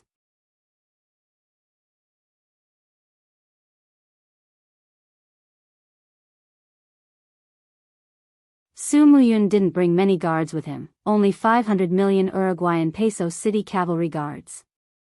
This was to avoid arousing suspicion. After all, leading too many people into Lanyan City was equivalent to offending the emperor. As a 2-generation meritorious official, Su Muyun naturally knew this well. In Zhe Tian Palace, Qin Yin, Feng Jixing, Lin Muyu, Chu Huayin, and the others were still there. Lin Muyu and Chu Huayin reminisced for a while. When they talked about Chu Yao's recent situation, Chu Huayin smiled proudly and said, Yao's alchemy skills, medical skills, and cultivation have improved a lot. It is said that she can already refine level 7 medicines. The great deacon of the spiritual medicine department is considering whether to promote Yao to one of the deacons of the spiritual medicine department. Wow, Sister Chu Yao is so powerful now. Lin Muyu said happily, then I'll congratulate her first. Once she is promoted to a deacon of the spiritual medicine department, she will have a sufficient status in the capital. Chu Huayin chuckled, no matter how powerful Yao is, she can't compare to you. Lin Muyu touched her nose and said very modestly, Who do I think I am? Don't be so modest. His Majesty will definitely reward you heavily for such a great achievement this time. Just wait and see. I hope so. At this moment, Tang Xiaoxi arrived at Zetian Palace and was brought in by an attendant. She was dressed in red and her beautiful face had a refreshing smile. She said angrily, Mu, you didn't even come to see me when you came back. Io, your enemy is here. I'll take my leave first. Chu Huayin cupped his fists and smiled. I, Chu Huayin, will take my leave. Lin Muyu didn't have time to greet him. She turned around and said to Tang Xiaoxi, didn't I just return to the capital to hand in the order? I can't find time to see you for the time being. On the other hand, Shao Shi, you're quite well informed. You knew that I was back so quickly. Humph, Tang Xiaoxi crossed her arms in front of her chest, but her breasts were even more prominent. You're right. If it wasn't for the fact that everyone on Tongtian Street said that Duke Muyun and Her Highness Yin had returned to Lanyan City, I wouldn't have known that you were back too. Lin Muyu smiled apologetically. This mission was very confidential, so I didn't have time to inform you. Don't be angry. How was your cultivation while I was away? Tang Xiaoxi smiled faintly. I've already cultivated the 5th level of the Firefox seal. So fast. Congratulations, Shao Shi. At this time, Qi Nin walked down the stairs and said with a smile, Shao Shi, you're here too. Tang Xiaoxi pouted. Shao Yin, you're too mean. You secretly went out with Mu and left me alone to cultivate in Lanyan City. Next time, you must bring me along. Humph. Qin Yin pouted. You and I almost lost our lives in Daojiang, and you still say that. What happened? Qin Yin briefly described the encounter with the man on Daojiang. At this time, Chu Chu also came. He listened on the side and couldn't help but look grim. Your Highness, the person you met really did use black do qi. Yes, you and I saw it. Qin Yin nodded. Really, you? Chu Chu confirmed again. Lin Muyu cupped her fists. Yes, Chu. His dark fighting energy is very powerful, but his swordsmanship is even more powerful. It's a swordsmanship that I have never seen before. I couldn't last more than 3 rounds under his sword. If it wasn't for the frost armor dragon in Daojiang, I'm afraid that Shao Yin and I would have died in Yinzhong province. His swordsmanship is very powerful. Chu Chu frowned. You, Shao Yin, come with me. Yes. Qin Yin and Lin Muyu followed Chu Chu and left Zetian Palace Hall. Feng Jixing and Chu Huayin went to carry out their patrol mission. Tang Xiaoxi had nothing to do, so she followed them uninvited. The 4 of them walked along the Sovereign King's corridor and arrived at the library. The moment they entered the library, Chu Chu turned around and said to the library's official, "Close the door. No one is allowed to enter without my order." Yes, Sir Chu Chu. With a squeak, the door was closed. Only the 4 of them were left in the library. The candlelight flickered, and it was indescribably quiet. Chu Chu stretched out his hand and said, "Sit down and drink some tea. Tell grandfather more about that person. I want to know more." Yes. Although Lin Muyu and Qin Yin didn't know why Chu Chu was so nervous after hearing about that person, they knew that there must be something important hidden in it. Tang Xiaoxi didn't personally experience the assassination, so she obediently made tea while quietly listening to the three of them talk about the assassination. The other person who personally experienced it, Qin Yin's golden rock swift wolf, was like a big dog crawling at the side. It wagged its tail and fawned on Tang Xiaoxi. This made Lin Muyu look down on it. This guy only knew how to act spoiled and cute in front of beauties. It should be killed immediately. Other than his dark doqi and brilliant swordsmanship, what other characteristics does he have? Chu Chu asked. As for the others, Lin Muyu muttered to herself and tried hard to recall. She said, that's right, every time he used his energy to attack, his eyes would turn blood red, like the blood of the sunset. Chu Chu's body trembled slightly. And then, there didn't seem to be any other characteristics. However, he was very arrogant, as if he looked down on me and Xiao Yin. I don't know where he got his confidence from. That's right, we found an iron ruler in the ruins of a temple. This person came for this iron ruler. He said it was some kind of sacred weapon. Is that so? Chu Chu's eyes widened. And then, where is this iron ruler? I refined it. Lin Muyu said with some embarrassment. At that time, thousands of horned dragons attacked me and him. He tore us apart and ate us. It was difficult for me to escape. My left arm was bitten, so I cut it off to escape. After losing an arm, I felt that this iron ruler had a strong life force, so I refined it. I didn't think that I would really reconstruct my left arm. What? Tang Xiaoxi put down the teacup and hurriedly held Lin Muyu's arm. She carefully observed it and raised her head in shock. Mu, your arm, was broken before? Yes. Lin Muyu nodded. The arm that you see now is actually a new arm formed after my blood meridians and the iron ruler fused. Chu Chu stroked his white beard. His face was solemn. After you refined this iron ruler, did you obtain some kind of ability? Yes, the strength of my left arm has greatly increased. It seems that I can also condense an energy layer that can protect myself. Come, activate it and let Grandpa see. Yes. Lin Muyu stood up and walked far away from the table. Suddenly, her entire body was overflowing with doqi. With a shout, the faint sound of a dragon's roar could be heard. The image of a golden true dragon lingered around her left arm. Her entire arm was glowing with a translucent luster. Endless righteousness enshrouded it, making people have the urge to kneel down and worship it. This. Chu Chu was dumbstruck. He couldn't hide the amazement and admiration in his eyes. Ah, you're really blessed by the heavens. You barely escaped death and still managed to obtain this kind of ancient divine power. Ancient divine power? Lin Muyu was surprised. Chu, is this considered ancient divine power? Yes, you still don't know the origin of this iron ruler? Yes, I really don't know. Chu Chu said leisurely, Xiao Yin, go and get the records of the gods and demons from the deepest part of the library. Yes, it's the historical book written by Dong Hanshu 28,000 years ago. Yes, Chu.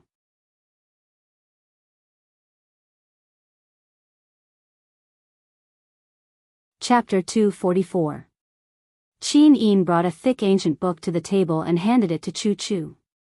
Chu Chu placed it on the table and quickly flipped to page 17. He pointed at it and saw 9 diagrams, one of which was in the shape of an iron ruler. Chu Chu asked, take a look. Isn't that iron ruler like this? Lin Muyu moved closer to take a look and was dumbfounded.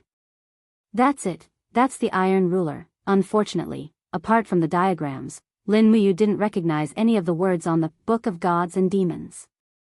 It looked like Sanskrit, but it didn't seem like it either. It should be the ancient words that Qin Yin had mentioned. Chu Chu stroked his white beard and said, there shouldn't be more than 10 people in the entire Shattered Cauldron realm who can understand this Book of Gods and Demons. When I was young, I followed my master and learned this so-called God realm language, so I know a thing or two about it. When I was in my 40s, I took the opportunity to flip through this book of gods and demons, so I have some impression of it.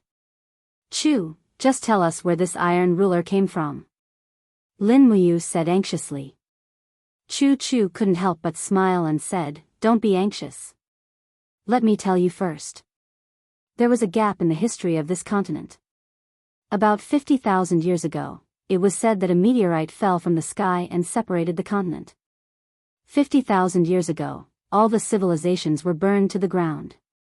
Afterwards, it gradually evolved into the shattered cauldron realm we have today. Therefore, the history that we can see now only starts from 50,000 years ago. There's nothing before that. What does that have to do with this iron ruler? Qin Yin blinked and asked. Chu smiled slightly and said, do you know that 50,000 years ago, we weren't the rulers of this continent? What? Qin Yin was shocked. Then who was it? About, Chu squinted his eyes and shook his head. I don't know who it is either, but it might be another group of humans. Let's call them the pre-ancient humans for now. These pre-ancient humans worshipped the 9 great gods. Back then, the heaven realm had 9 gods of domination, and they called them the 9 great Buddhas. Each of the 9 gods of domination had a protective sacred weapon, which was the Tianchong demon blade, the glazed sword, the mysterious spiritual ruler, and so on. If I'm not wrong, the iron ruler that you refined was the mysterious spiritual ruler of the 9 great protector sacred weapons. It was the protective sacred weapon of Buddha Xian Nan, who was in charge of life and recovery among the 9 gods of domination. Buddha Xian Nan is also the Buddha Xian Ji that we worship today. Qin Yin opened her mouth wide in astonishment. Chu means, the iron ruler that you refined is actually the profound spiritual ruler of the 9 great guardian sacred weapons? That's right. Otherwise, how could we reconstruct his body? Chu stroked his beard and said with a smile, ordinary divine weapons don't have such an ability at all. Lin Muyu squinted her eyes and said, since I refined the profound spiritual ruler, then, who is that assassin? How did he know about the profound spiritual ruler? Chu's eyes lit up and said, if I'm not wrong, this person is a descendant of the pre-ancient humans. He's also the guardian of the 9 great protector sacred weapons. 50,000 years ago, they were the masters of this continent. Tang Xiaoxi opened her mouth, my god. Luckily this person was eaten by the horned dragon, otherwise Mu would be in danger. Chu couldn't help but laugh. Xiaoxi, you're only worried about Yu's safety. Tang Xiaoxi blushed. I didn't. Lin Muyu's expression was solemn as she said, Chu, could there be more descendants of the pre-ancient humans? This person is so powerful. If there really are more pre-ancient humans, I'm afraid the continent will change masters. No. Chu shook his head and smiled, there won't be too many of them. Otherwise, they would have attacked the Qin Empire a long time ago. However, this group of pre-ancient humans has actually started to search for the 9 great protector sacred weapons. This is a warning. Perhaps we humans, who have dominated the continent for tens of thousands of years, should also be on our guard. Lin Muyu and Qin Yin looked at each other and saw a trace of worry in each other's eyes. At this moment, someone suddenly knocked on the door and said, Chu, His Majesty summons Master Lin Muyu to the Zaibing Hall for an audience. Okay, I'll go right away. Chu smiled faintly. His Majesty summons you for an audience. Go quickly and make some preparations. It should be tonight's celebration banquet. Cangnan province is now completely under His Majesty's control. Your great contribution cannot be replaced by anyone. Lin Muyu got up and went to the Zaibing Hall. This Zaibing Hall was located right behind the Zai Tian Hall. It was also the place where the emperor received some commanders and generals. Summoning Lin Muyu in the Zaibing Hall, the meaning behind it was self-evident. Knock knock, lightly knocking on the door, Lin Muyu respectfully said, Your Majesty, this humble one has arrived. You, come in. Yes. She pushed the door open and entered. She saw Qin Jin holding a rusty saber with a solemn expression. When he turned around, his face showed that he had been through a lot, as if he had experienced a lot in this short moment. Your Majesty, what business do you have with me? Lin Muyu asked. Call me Imperial Father? Qin Jin said with a smile. Yes, Imperial Father. All right, you. Qin Jin walked forward and said, come with me. Imperial Father will show you a place. Oh. This is. After passing through the Zhe Tian Hall, there was a small pavilion at the back. However, there were 4 Imperial guards standing guard at the front. On the pavilion's simple and unadorned board, there were 3 large words written in flamboyant calligraphy, Soaring Clouds Pavilion. Soaring Clouds Pavilion? Lin Muyu said in surprise. That's right. Qin Jin pushed the door open and entered. Instantly, a gust of cold wind blew from the Soaring Clouds Pavilion. When Lin Muyu stepped in, she saw that the Soaring Clouds Pavilion was very spacious. Ancient tables were placed in the center. On each table was a piece of armor, a weapon, and so on. Some weapons were long sabers, some were sharp swords, some were war hammers, and so on. Behind each table was a memorial tablet. Lin Muyu got closer and saw a line of large words written on the first memorial tablet, Spirit of the Founding General Xiang Wendian. Xiang Wendian? Lin Muyu was stunned. The war god Xiang Wendian, Xiang Yu's ancestor? Yes. Qin Jin smiled faintly and pointed to the row of memorial tablets behind him. Soaring Clouds Pavilion is where the Qin Empire enshrines famous generals. Only famous generals with enough contributions can enter the Soaring Clouds Pavilion. The Qin Empire has had thousands of years of fortune, but only 26 famous generals have entered the Soaring Clouds Pavilion. Over the past 100 years of war, the divine Marquis Xing Yifan and the border general Feng Yicheng have become members of the Soaring Clouds Pavilion. However, Xing Yifan is still alive, while Feng Yicheng has already died in battle. Lin Muyu took a closer look and realized that the person ranked second was Luo Tonghai, Luo Yu's ancestor. It was because of this famous general that Luo Yu joined the Longdan army camp. She wanted to become someone like her ancestor. As for Xing Yifan, he was ranked 7th, and Feng Yicheng was ranked 16th. She basically didn't know anyone else. Lin Muyu didn't have the time to study the empire's history at the moment. I wonder why father brought me to the Soaring Clouds Pavilion? Lin Muyu suddenly asked. Qin Jin laughed and said, you, heroes are created in troubled times. I think you should understand this logic. Moreover, you are a smart man. There are only you and father in the Soaring Clouds Pavilion. Don't tell me you still don't understand? The Qin Empire is about to fall into chaos. To the south of the Qinling Mountains, the feudal vassals of the 4 provinces all follow the lead of my elder brother, the Prince of Jinan, Qin Yi. I haven't seen this elder brother for many years. To the north of the Qinling Mountains, there are a total of 8 provinces. The North Ridge Province, South Ridge Province, and Earth Star Province are now under father's control. The other 5 provinces, Duke Lan is in charge of 7 Seas Province, Duke Yun is in charge of Cloud Province. Although Heaven's Pivot Province pays tribute every year, its military power is not under father's control. Lingdong Province is a remote place in the east. The land is barren, the population is sparse, and the military strength is less than 10,000. Tongtian Province is located at the northeast border, so it's inconvenient to travel. Even messenger birds can't fly there, so it's not under father's control. As he spoke, Qin Jin let out a long, sorrowful sigh. This empire. If any one of Qin Yi, Su Muyun, or Tang Lan were to rebel, I'm afraid the empire would be torn apart. Lin Muyu was startled. She stepped forward to hold Qin Jin's arm and said, Father, it definitely won't happen. Duke Yun is loyal and generous.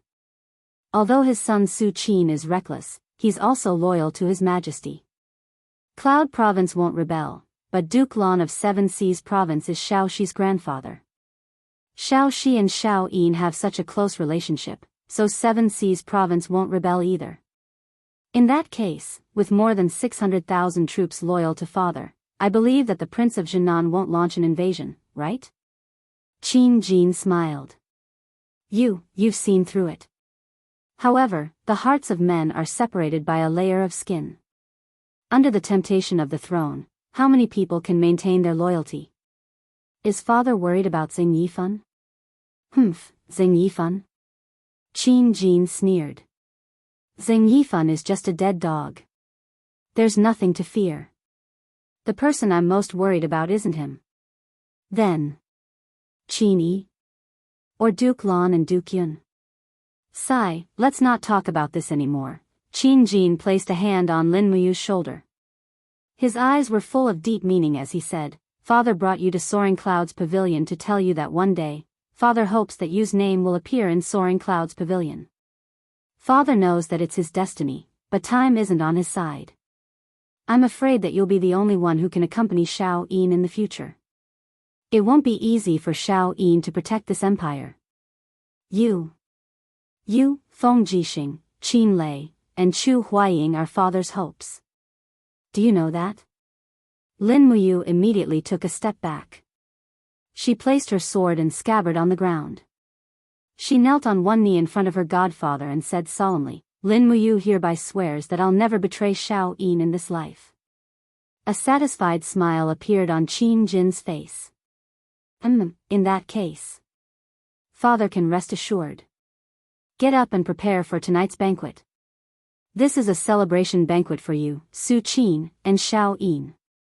Yes, father. By the way, you've made a great contribution this time, but father can't give you any rewards or promotions. If you're promoted too quickly, you'll become the target of public criticism. Do you understand? Yes, father is wise.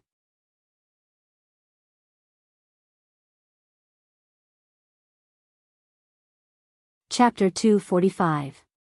In the evening, Zhe Tian Hall held a banquet to celebrate Su Qin, Lin Muyu, and the others. The head of the sinner, Hu Tianning, was hung high in a bamboo cage above the square, swaying slowly with the wind. Xiang Yu placed his hand on the hilt of his sword and stood silently in the corridor.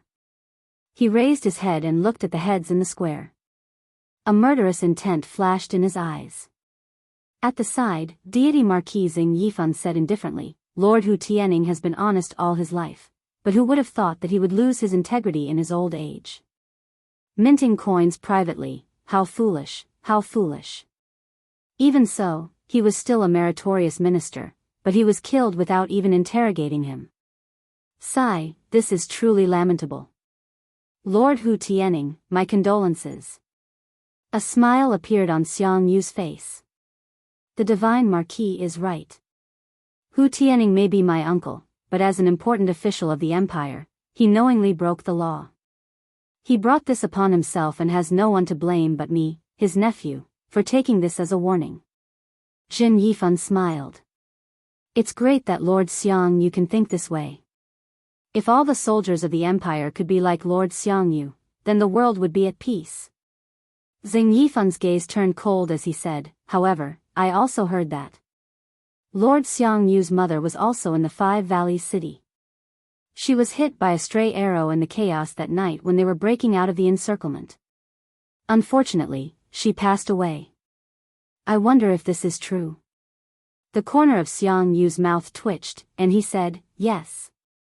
Ah. Xing Yifan panicked and said, it's really like this. Oh my god, that's really too infuriating. The old madam has been loyal to the empire all her life, how can Su Qin be like this? Lord Xiang Yu, please restrain your grief. Xiang Yu's palm moved slightly on the hilt of his sword. He said lightly, I will send my mother off tomorrow. Thank you for your concern, Marquis. Xiang Yu is fine, I know. This is all my uncle's fault. It has nothing to do with Great General Su Qin. If that's the case, then it's good. Lord Xiang Yu and General Su Qin are both pillars of the empire and the seeds of future famous generals of the empire. If there's any conflict between the two of you, it won't be good. Rest assured Marquis, General Su Qin and I will serve the empire together, there is no gap between us. Okay, then let's go to General Su Qin's celebration banquet. Yes, Marquis, this way please. Lord Xiangyu, please. Tonight, there were a total of close to 300 guests, and it could be said to be a gathering of officials. The Celestial Emperor, Qin Jin, sat on the throne of the Zetian Palace Hall. Beside him, the tables of Qin Yan and Feng Jixing, the two great generals, were also placed there. It was not because their statuses were very high, but because they wanted to ensure the Celestial Emperor's safety. As for Qin Yin and Tang Xiaoxi, their tables were arranged to the left of Lin Muyu, so that it would be convenient for him to protect her. A little further away were the tables of Chu Huaying, Zhang Wei, Wei Chou, and the others. Among the imperial guards, those whose cultivation had stepped into the heaven realm had already been seated, and all of them had brought their weapons with them. As for the civil and military officials who had come from outside, they had to remove their weapons before entering the Zetian Palace Hall. In fact, even Su Qin, Xiangyu, Zhen Yifan, and the others were not exempted. This was the rule, and no one could be exempted. Not long after, the celebration banquet began.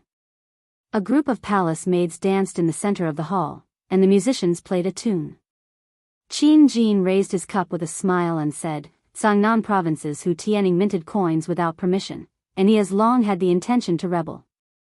Now that the matter has been exposed, Duke Yun, Her Highness Qin Yin, General Su Qin, General Lin Muyu, and the others have made great contributions in quelling the rebellion. My beloved officials, let's raise our cups and celebrate. Everyone raised their cups and drained them in one go. Lin Muyu was a little slower, and her gaze fell on Xiangyu. Although Xiangyu was full of smiles, when he looked at Su Qin, the fleeting murderous intent in his eyes didn't escape Lin Muyu's eyes. Just the table in front of Lin Muyu alone was already filled with 6 pots of dishes. It was simply too sumptuous. Lin Muyu observed the actions of the people at the banquet as he ate heartily. It had been a long time since he had eaten such sumptuous and delicious food. Even the fine wine was a tribute from the Zetian Palace Hall, and it was very tasty and fragrant. Tang Xiaoxi and Qin Yin were chatting happily, and they had already forgotten about Lin Muyu. This was good as well, as he could focus on eating now. Feng Jixing, Chu Huayin, and the others didn't drink any wine. Their tiger-like eyes looked at everything around them, intentionally or otherwise. Zhang Wei, on the other hand, was a boorish person. He gulped down half a pot of wine, let out a burp, and continued drinking. Not far away, Chu Chu and Lei Hong's seats were arranged next to Su Muyun's. The 3 old officials of the empire were also chatting happily, and they would even look in the direction of Lin Muyu, Qin Yin, and Tang Xiaoxi from time to time. They seemed to be discussing something about them. However, the banquet was too noisy, and even if Lin Muyu released her spiritual pulse technique, she couldn't hear what they were talking about. Not long after, Lei Hong came to Lin Muyu's side with a wine cup in hand. He reached out and pulled out a rabbit thigh from the golden pot, took a bite, and said with a smile, "The food from the Zetian Palace Hall is still delicious." Lin Muyu was speechless, and said, "This is mine." "Great Deacon, you have some on your table too, other people's food is even more delicious." Lei Hong took another bite, and said, "You, come and have a drink with Grandpa." "Okay." Lin Muyu raised his cup, and said with a smile, "Great Deacon Lei Hong, may Grandpa live as long as the mountains, and live forever." Okay. Lei Hong happily drank his wine, and then looked up at him, and said, "Now that winter and spring have passed, there are no more missions in the Eagle Nest camp. Shouldn't you make a trip back to the Divine Temple? The newcomers in the Divine Temple are looking forward to meeting Lin Muyu, one of the 4 heroes of Lan Yen." "I see," Lin Muyu smiled, and said, "Okay, I will let Wei Chou handle the matters of the Eagle Nest camp, and I will go back to the Divine Temple to stay for half a month. What do you think, Great Deacon?" "Okay." Lei Hong patted his shoulder, and said, "Then Grandpa will go back to the Divine Temple to gather everyone after the banquet ends, and we will wait for your return." "Okay." The banquet went on for more than 2 hours, and many people were already drunk. Qin Jin was not feeling well, so he left the banquet early, and Qin Yin presided over the banquet. It was time for the crown prince to interact more with the officials, or else who would submit to such a beautiful girl when he took over the throne in the future? When the banquet ended, Lin Muyu had Wei Chou, Xiahou sang, and the others stay at Zai Tian Palace for the night, and they were responsible for the safety of His Majesty and the princess. Lin Muyu escorted Tang Xiaoxi back to the duke's mansion. On the long corridor outside Zai Tian Palace, a group of people walked side by side with their horses. Lin Muyu, Tang Xiaoxi, Su Qin, and Su Er were among them. Duke Yun sat in the carriage, and he was old and frail, and couldn't bear the torment. Will Uncle and Aunt Si really stay at the post house tonight? Lin Muyu asked. Su Er chuckled, and said, of course. There is no duke's mansion in Lan Yen City, so we can only stay at the post house. Tang Xiaoxi giggled, and said, if Aunt Si doesn't mind, you can accompany Duke Yun to stay at the duke's mansion of the Seven Seas. We have many empty rooms, and we have enough servants. Su Er laughed, and said, no need to trouble Princess Shi, we will leave early tomorrow morning, and we can just stay at the post house tonight. Oh right, you have to escort Princess Shi back to the mansion. She only brought 4 guards with her, and that's not enough. It just so happens that you are going back to the Divine Temple, so it's on the way. Lin Muyu nodded, and said, okay, I understand. After watching Duke Yun, Su Qin, and Su Yu return to the post house, Lin Muyu escorted Tang Xiaoxi back to the duke's mansion, and then he returned to the Divine Temple. When he returned to the Divine Temple, he saw the spiritual medicine department opposite, and he couldn't help but think of Chu Yao's beautiful and warm face, and he couldn't help but feel a wave in his heart. It's okay, I have time to visit Chu Yao. When he arrived at the gate of the Divine Temple, he said respectfully, I'm back, please let me in. The 2 Divine Temple guards immediately recognized him, and they were overjoyed, and said, Lord Lin Muyu is back? Open the gate, let me in. After entering the Divine Temple, Deacon Guyang was waiting in the long corridor with a smile, and said, You are finally willing to return to the Divine Temple? Let's go to the main hall, the Great Deacon and everyone is waiting for you. Okay, thank you, Deacon Guyang. Guyang led the way, and all the way to the main hall of the Divine Temple, he realized that there was a large group of people standing there. Almost all the deacons, instructors, and sparring partners were already there, and they actually didn't sleep in the middle of the night, as if they were all waiting for Lin Muyu's return. Big brother Lin Muyu. Qin Yan smiled and greeted from afar.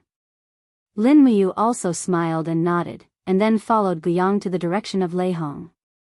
Just like that, they stood beside Lei Hong's great deacon throne, and everyone was solemnly waiting for something.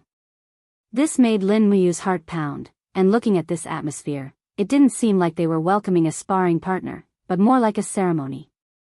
But, what kind of ceremony could this be? At this time, Lei Hong lightly stood up, and said with a clear smile, as everyone knows, the Divine Temple of the Empire has a Divine Temple branch in every province, and with the Divine Temple in the capital as the headquarters, the Divine Temple has 2 deacons, 12 deacons. Currently, the other great deacon has been wandering for many years, and his whereabouts are unknown. Among the 12 deacons, 8 deacons are in charge of the Divine Temple branches in the major provinces, and the capital headquarters only has 4 deacons. Because Deacon Zhenfang's Qi Si was destroyed, he resigned from his position, and the 4 deacons are lacking 1, so today, I have decided to promote one of the 4 heroes of Lan Yen, Lin Muyu, to one of the 4 deacons of the Divine Temple headquarters. Lin Muyu was startled. Great Deacon, I don't have much time on normal days, this isn't too good, right? There's nothing bad about it. Lei Hong patted his shoulder, and said with a smile, from today onwards, Lin Muyu is no longer just a gold star sparring master, but one of our 4 great deacons. His main responsibility is to teach gold star instructors and gold star sparring masters all kinds of combat skills. I wonder if anyone has any objections? As a gold star instructor, Qin Yan immediately cupped his fists and said, Big brother Lin Muyu's strength is above my older brother Qin Lei's, and with the 10th grade Green Gourd martial spirit defeating the 1st grade God binding chains, he is well deserved. With him as a deacon, I, Qin Yan, am the first to be sincerely convinced. Another Gold Star instructor also cupped his fists and said, Lord Lin Muyu is well deserved to be a deacon. Very quickly, everyone expressed their agreement.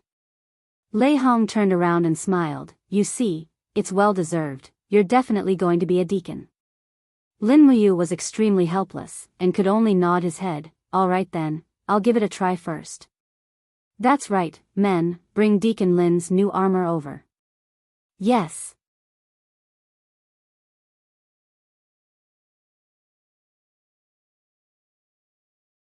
Chapter 246. The deacons of the Holy Hall were usually old, so it was impossible for an old man like Guiyang to wear such heavy armor.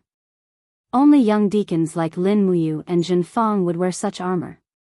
In this world, the use of armor couldn't be ignored. Not only could it provide a great defense, it could also allow cultivators to avoid some arrows and sword attacks. Although Lin Muyu's battle armor could block ordinary sword attacks, it would still consume her battle chi. In a real battle, it was better not to use battle armor if possible. The deacon's armor was still silver gray, but the emblem was no longer a golden shield, but a golden leaf. The golden leaf represented life and power, an existence higher than that of an instructor and sparring partner. Holding the new armor in her hand, Lin Muyu bowed and said with a smile, Thank you for your kindness, great deacon. I, Lin Muyu, will not let down the holy temple. That's good. Rest early. Tomorrow morning, you will be working for the holy temple as a deacon. Lei Hong said with a smile. I know. Everyone dispersed. It was already late at night, and everyone was tired. Lin Muyu was assigned to another room. He placed the armor in place, but didn't go to bed. Instead, he took out a set of black clothes from his Cosmos bag. It was a night suit, plus a mask. He bought it at the Imperial City's trading firm last time, and now it came in handy. After changing his clothes, Zhang Xian strapped the dragon spirit sword to his back and pushed open the back door of the room. The side hall was quiet and empty. Zhang Xian leaped up and activated the falling star steps. His entire body landed lightly on the tiles and flew away silently. After a few leaps and bounds, he left the holy temple. Lin Muyu's goal was the post house. That's right, something was bound to happen in the post house tonight. For Lin Muyu, the biggest task tonight was to protect Su Qin. That's right, not only did Su Qin kill Xiang Yu's uncle, Hu Tianning, he even killed Xiang Yu's biological mother in the chaotic battle. She was Xiang Yu's only relative in this world. With Xiang Yu's unruly nature, how could he possibly tolerate such an irreconcilable hatred? During the day, Xiang Yu had kept a low profile and did not act up, but at night, Xiang Yu would definitely not let the matter rest. With his current strength, it would not be too difficult for him to silently kill Su Qin, who was only at the first firmament of the heaven realm. In fact, it might even be done in an instant. If Su Qin died, Su Muyun would definitely vent his anger on Xiang Yu. At that time, there would be a lot of trouble. Moreover, Su Qin was Qin Yin's uncle. Although he was reckless and cruel, he was still Qin Yin's uncle, so he had to ask. In the middle of the night, the sky above Lanyan City was gloomy and gloomy. Fortunately, the lights from the ground allowed Lin Muyu to see everything on the roof. After activating the spiritual pulse technique and hiding his aura, he carefully stepped on the roof of the post house with his cloth shoes. After a few minutes, he found Su Qin's residence. It was on the leftmost third floor of the post house. Outside the door, 8 soldiers of Muyu City stood guard. Su Muyun and Su Yu's rooms were a little further away. Lin Muyu sat down next to the chimney and lay there quietly. This place was not easy to find, but it was the closest to Su Qin's room. He could reinforce them at any time. This night, he waited here. In his left arm, a vigorous ancient divine power was surging. This divine power had already merged with his true dragon bloodline, and its power was infinite. Lin Muyu was even a little excited. He was afraid that Xiang Yu would not come tonight. If Xiang Yu did not come, he would lose this great opportunity to challenge Xiang Yu again. After an unknown amount of time, there was a sudden squeak. The sound of the door opening came from the third floor of the post house. A person with a strange voice laughed in a sharp voice. The women that the general needs have been brought. There are a total of 3. Do you want to check them? 2 guards walked forward and raised the lanterns in the corridor. They looked at the faces of the 3 women and smiled. Yo, they look pretty, but, are they safe? Our girls are all carefully selected. Don't worry. No, we have to be absolutely safe. We have to search them and confirm that they do not have any weapons on them before we can enter the general's room. Then let's search them. Okay. One of the guards walked forward and placed his palm on the waist of one of the women. He slowly slid his palm across her body to check if there were any hidden weapons. However, the woman giggled and said, "Sir, slow down, you're making my heart itch." The guard's heart was also stirred. He pinched the woman's buttocks hard and said, "Little slut, you can go now." Next. Lin Muyu, who was lying next to the chimney, couldn't help but frown as she endured the cold wind. She seemed to have gained a better understanding of Su Qin. This general is really unwilling to be lonely. He only stayed for 1 night in Lanyan City, yet he can't bear to live without a woman. Soon, the 3 women entered Su Qin's room. Not long after, the sound of moaning could be heard coming from the room. The guards were still standing there with a solemn expression, as if nothing had happened in the room. After nearly an hour, it finally stopped. The lights in Su Qin's room were blown out. He had probably gone to rest. Lin Muyu was still lying next to the chimney. She released the spirit pulse technique and searched for all the auras nearby.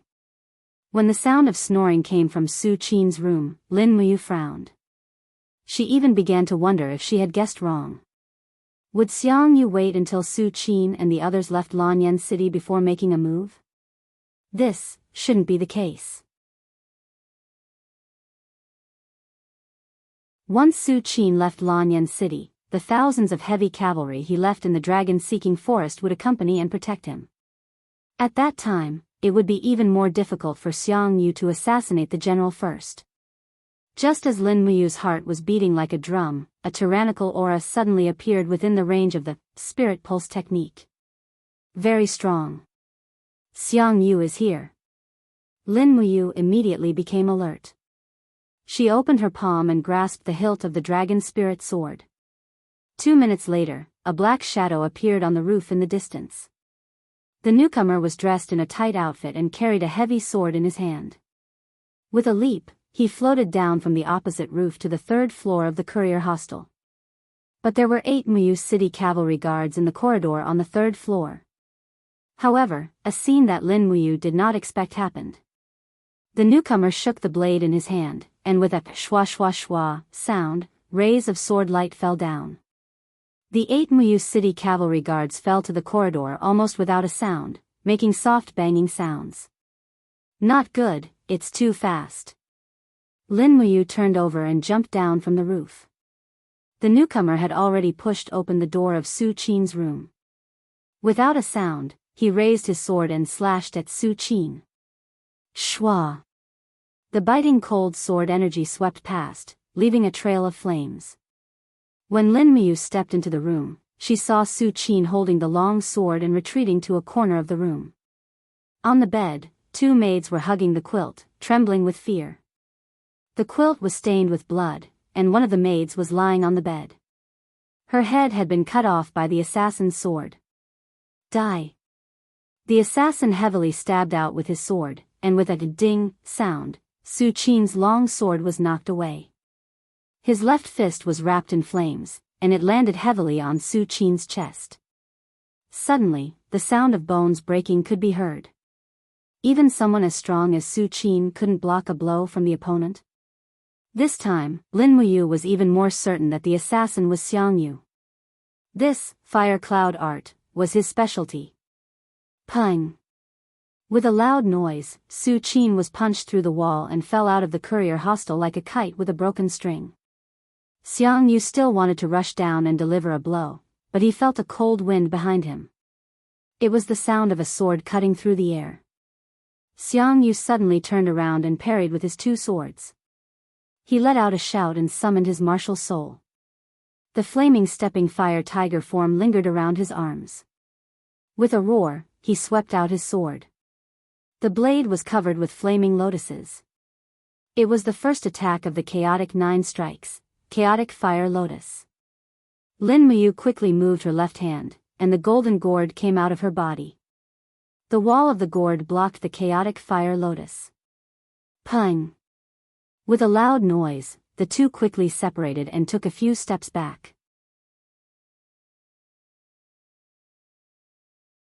This time, Lin Muyu and Xiang Yu's hasty attack were actually evenly matched.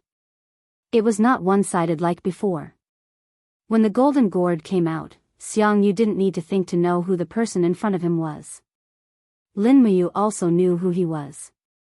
Neither of them pointed it out, and without a word, they launched a second attack. Chaotic force lingered around Xiang Yu's body. He held his sword with both hands, and a flaming tornado condensed around him. It crushed the floor without any scruples. In the blink of an eye, the energy had already penetrated the floor. The residents on the second floor cried out in alarm and fled in panic. As for Lin Muyu, she held her sword fearlessly. Streaks of lightning surged on the dragon spirit sword. Without waiting for Xiang Yu's chaotic tornado to completely condense, she leaped forward and attacked. Boom! An explosion erupted from the 3rd floor of the courier hostel. After this attack, Xiang Yu stood steadily in the air. Streaks of battle energy revolved under his feet, and he maintained his posture in the air. However, Lin Muyu was shaken to the point where she retreated a few steps with her sword. She slammed into the wall in a sorry state. Xiang Yu let out a violent roar and switched from defense to offense. His longsword swept out with the energy of the chaotic tornado. Seeing that this sword was about to cut her in half, Lin Muyu naturally wasn't going to sit and wait for death. She raised her left arm, and the form of a golden true dragon circled around her. Golden scales quickly condensed, and it looked like a large dragon armor shield. Then, she let out a low roar and activated the second element profound force, which directly blasted towards Xiang Yu's blade. True dragon arm plus 2 luminaries demonic dance. Boom! The flames quickly crumbled, as did the 4th strike of Xiang Yu's chaotic 9 strikes. At the same time, Lin Muyu's fist landed heavily on his chest, and a resounding thump rang out as a small piece of his battle armor was shattered, but it was only an excruciating pain. After retreating a few steps, Xiang Yu didn't say anything. He held his longsword horizontally, and a series of black holes appeared between his arms. This was the prelude to the 6th attack, chaotic annihilation. Lin Muyu didn't dare to be negligent. She lowered her blade, and she activated her true dragon essence flames and helix break again. At the same time, she summoned the 4th element with a furious roar. A series of ghostly god constellations appeared around her, and they all surged toward her longsword. Just like that, she controlled her longsword and charged towards Xiang Yu's ultimate attack. Boom! The sound of an explosion reverberated through the air, and the entire 2nd and 3rd floors of the post house were instantly razed to the ground. The golden gourd marshal's soul and the fiery red stepping fire tiger marshal's soul lit up the night sky, and they contended against each other for a long 10 seconds. Suddenly, the power was withdrawn and released, and an extremely powerful force rushed toward Lin Muyu's body. She couldn't help but throw up a mouthful of blood as she retreated and fell into a pile of rubble. Ugh! Xiang Yu also retreated several steps, and a streak of blood seeped from the corner of his mouth. A fierce light flickered in his eyes. He knew that if he didn't kill Lin Muyu today, it would probably be very difficult for him to kill this brat whose cultivation had advanced by leaps and bounds in the future. But right at this moment, torches rose in the post house's courtyard, and a group of soldiers with heavy bows rushed over in the distance.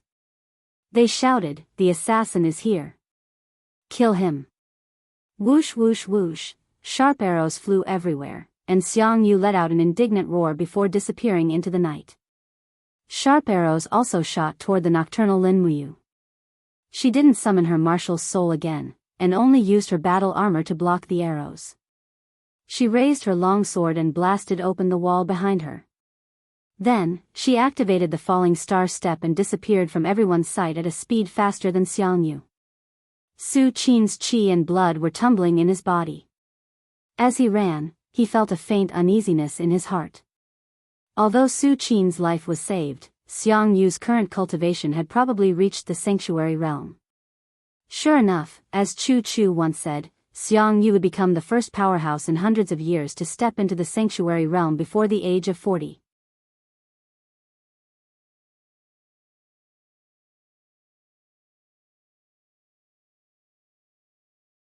Chapter 247. Throughout the night, the news that General Su Qin of Muyu City had been assassinated and narrowly escaped death spread everywhere in Lanyan City. Everyone was talking about it, and some eyes fell on Xiangyu, the commander of the military police battalion. It was well known that he was the one with the most motive to kill, but Xiangyu had enough witnesses. More than a dozen personal guards of the military police battalion could prove that Xiangyu did not step out of the military tent for the whole night. Even a native dog they kept could prove it. In the morning, the holy temple was peaceful. After a night of treatment, Lin Muyu's internal injuries had mostly healed. At this time, she stepped out of the room in the armor of a holy temple deacon, and entered the holy temple's dining hall. Even the cook seemed to be respectful, and asked, "Deacon Lin, would you like more vegetables or more meat?" Lin Muyu smiled faintly. "Sorry to trouble you, as usual." "Yes." A bowl of vegetable soup and 2 steamed buns. This was Lin Muyu's breakfast, but it was basically what he ate when he was a sparring partner, so it did not matter. He took the food and glanced around, and finally sat on a rotten wooden table in the corner. This table was badly eaten by insects, and the legs of the table were shaking. Sitting opposite was a Bronze Star sparring partner, Qin Xiling, whom he had not seen for a long time. "Xiling, long time no see." Lin Muyu greeted him with a bright smile. Qin Xiling was startled, and hurriedly stood up, and said respectfully, "Deacon Lin Muyu, why are you so nervous?" Lin Muyu took a bite of the steamed bun, and looked up at him. "Sit down and eat. It will be the morning training soon. If you don't eat, how will you have the strength to participate in the training? Hurry up and eat." Qin Xiling was startled, and said carefully, "Now that you are a deacon should not be associated with an Iron Star sparring partner." "You," Lin Muyu glanced at him, then tore the bun and threw it into the vegetable soup, and said, "I am not happy to hear that, Xiling. We are all staff members of Temple, we are all colleagues. In my eyes, there is no difference in status. Just eat your meal. I am still me. It is just that I have returned to Temple after training outside." Qin Xiling nodded gratefully. Let's eat." It was as if, in Qin Ziling's eyes, for a deacon of the temple to be willing to eat at the same table with him was a great honor. In his eyes, the golden leaf temple insignia on Lin Muyu's collar was so unattainable, so unattainable. After the meal, he and Qin Xiling walked side by side on the corridor towards the training hall. Just at this time, Guiyang walked over from afar and said, Are you used to living in the temple again?" Lin Muyu cupped her fists and bowed. "Good morning, Deacon Guiyang." Okay." Guiyang glanced at Qin Xiling and said, "Sparring Master Qin, I have some things to say to Deacon Lin. Go to the trial hall first." Qin Xiling cupped his fists and said respectfully, "Yes, Deacon Guiyang." After Qin Xiling left, Guiyang took a deep look at Lin Muyu and said, "There are rumors on the streets that last night, an assassin with tyrannical cultivation went to the courier house to assassinate General Su Qin. However, he failed because of the obstruction of another person with extraordinary cultivation. Someone said that they saw someone fighting in the night sky with a golden gourd. This matter has something to do with you?" Lin Muyu touched her nose and said with a smile, "Deacon Guiyang said there is, so there is. By the way, how is Su Qin's condition?" Guiyang muttered, "It is said that he is seriously injured, and his condition is unknown for the time being." Duke Muyun was furious. This morning, he left Lanyan City with his troops and returned to Muyu City. It is said that Imperial Army Commander Feng Jixing led 5,000 elite cavalry to protect him. I see, tell me honestly, who was the one who tried to assassinate Su Qin last night? Was it Commander Xiang Yu? Lin Muyu smiled faintly. Since Deacon Guiyang has already guessed it, why ask me? I just want you to confirm it. So what if I confirm it? As long as Xiang Yu denies it, my words are one-sided, so I would rather not say anything. Grandpa Guiyang, what do you think? Guiyang smiled and patted him on the shoulder, saying, Yu is indeed a clever and incisive person. Let's go, today is your first day as a deacon, and also your first day of teaching the instructors. Ah, I still have to teach. Yes, you are a second heavenly stage powerhouse, a heavenly king stage powerhouse. Don't you think you are already standing at the peak of the temple? If you don't teach, are you going to let those earth stage people teach? Alright then, Lin Muyu was filled with helplessness. There was nothing much for him to teach. The demonic noise fist and green rock armor were Chu Chu's secret skills, so he definitely couldn't teach them. The imperial sword technique was too profound, and these instructors might not be able to write it down. Furthermore, the imperial sword technique was something he had painstakingly learned from the sword elder, so Lin Muyu didn't want to teach them everything he knew. As for the 7 planets' Xian energy, there was no need to say anything. Furthermore, these instructors most likely wouldn't be able to learn it with their talent. Then he would teach them the basics of the sword. Lin Muyu couldn't help but laugh inwardly. He still remembered an ancient game called Legend of Mir, where the common skills for warriors were the basics of the sword.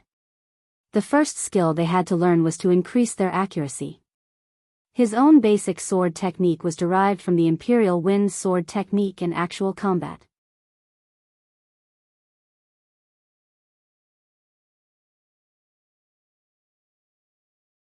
Such a speed was simply impossible for ordinary people to achieve. After a set of sword technique dance, Lin Muyu suddenly raised her hand and the longsword returned to its sheath by itself. Streams of battle chi enshrouded her body, causing her sacred temple cloak to gently sway. The aura of an expert was undoubtedly revealed. Good! Qin Yen clapped his hands and cheered, causing many of the dumbstruck instructors to cheer as well. What followed next was the specific guidance process. Lin Muyu had become the Sacred Temple's sword technique instructor. The Qin Empire's 6 arts of the martial way were sword, cavalry, spear, knife, axe, archery. The sword was ranked first, which was enough to show how highly it was valued. As a sword technique instructor, Lin Muyu's position was naturally extraordinary. She spent the entire morning personally teaching the instructors. In the afternoon, she watched the instructors and sparring partners train while she meditated in a corner of the training hall, holding the dragon spirit sword. In his mind, the fight with the mysterious assassin that day appeared. The most important reason why he was utterly defeated was because he didn't understand the opponent's sword technique. Furthermore, the mysterious assassin's blade seemed to have a powerful suction force. It was precisely this suction force that caused him to lose so quickly. However, he couldn't understand it no matter how he thought about it. Where did this suction force come from? Buzz, with a light flip of his palm, the dragon spirit sword slowly began to spin rapidly in the air. This was the effect of the spiral force. Lin Muyu's heart suddenly lit up. That's right, the spiral force could cause the dragon spirit sword to spin, but if this spiral force no longer appeared as a spiral force, then wouldn't it be possible to use the spiral force to suck the opponent's weapon? It was easy to say, but very difficult to do. For the entire afternoon, Lin Muyu tried time and time again to use the collision of Do Qi to form a spiral force. However, it didn't seem to be very ideal.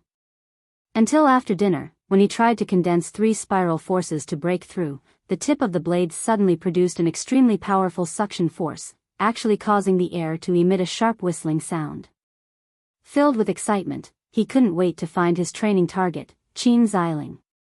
The dumbstruck Qin Xiling held a metal sword and looked at Lin Muyu in astonishment, saying, "Deacon Lin, how can a mere copper star sparring partner like me be your opponent?" Lin Muyu laughed lightly, "No problem, we won't risk our lives. Xiling, just use your longsword to attack." Qin Xiling shouted in a low voice. The foxtail grass martial spirit came out of his body and lingered on the sword's edge. With a shio sound, the iron sword broke through the wind and came over.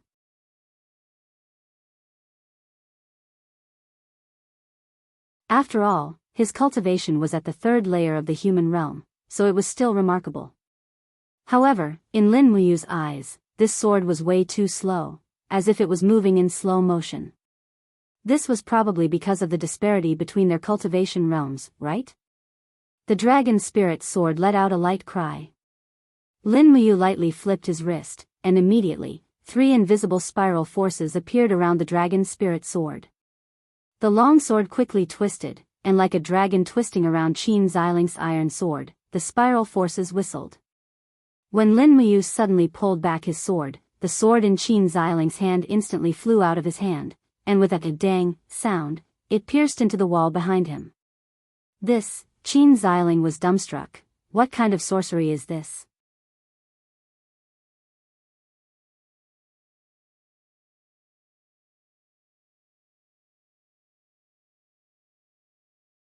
Chapter 248. It was noon, so it was time to go out and eat. I want to see who can win over our Spirit Medicine Division's #1 beauty. Lin Muyu respectfully bowed and turned to leave. Xu Yao held on to Lin Muyu's arm, and a burst of bell-like laughter made Luo Bin feel both love and hate. Turning to look at the two's backs, Luo Bin's face was full of jealousy and hatred as he said, "This woman. I will definitely have her." Wang. The iron sword rolled far away on the ground. Qin Ziling stood there dumbstruck. "Deacon Lin, what kind of technique is that?" "It's like a demonic art, and I will work hard." "Huh, of course not. Sister Chu Yao, let me treat you to lunch. Let's go out and eat something good." "Me too." "Humph." Chu Yao turned around and gently held on to Lin Muyu's hand. She said with a smile, "You, come with me. Sister has something to show you." "I am indebted to my superior's love." He followed Xu Yao out of the refining room and followed the green corridor of the Spirit Medicine Division to the greenhouse. There was no one around, so Xu Yao smiled and said, "All right, watch carefully."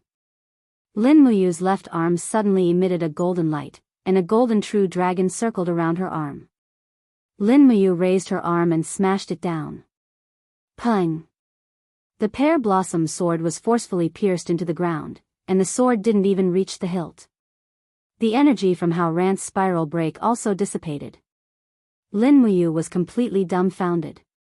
He knew better than anyone how difficult it was to practice the spiraling break that used the Imperial Fire Sword as the foundation. But in such a short time, Chu Yao had actually managed to practice it. Although its might was far from the Dragon Flame's spiraling break, it was still extremely terrifying. Not only had her alchemy skills improved by leaps and bounds, even her martial arts cultivation had advanced by leaps and bounds. With Chu Yao's strength, she should be able to enter the temple and become a gold star sparring master, right? Lin Muyu saw this and pulled out the dragon spirit sword, thrusting forward. 3 spiraling energies trembled around the blade, quickly locking onto the pear blossom sword. But the power of the spiral break was too strong, and with Lin Muyu's sudden pull, the sword still carried 30% of its power as it flew towards his chest. "You!" Luo Bin was so angry that his face turned purple. He couldn't stand being humiliated like this in front of a group of subordinates, but he had to endure it. After all, he couldn't beat them. The spiritual medicine department's long corridor was filled with flowers and plants. It was far more romantic than the dignified atmosphere in the temple. Chu Yao and Lin Muyu walked side by side, chatting happily.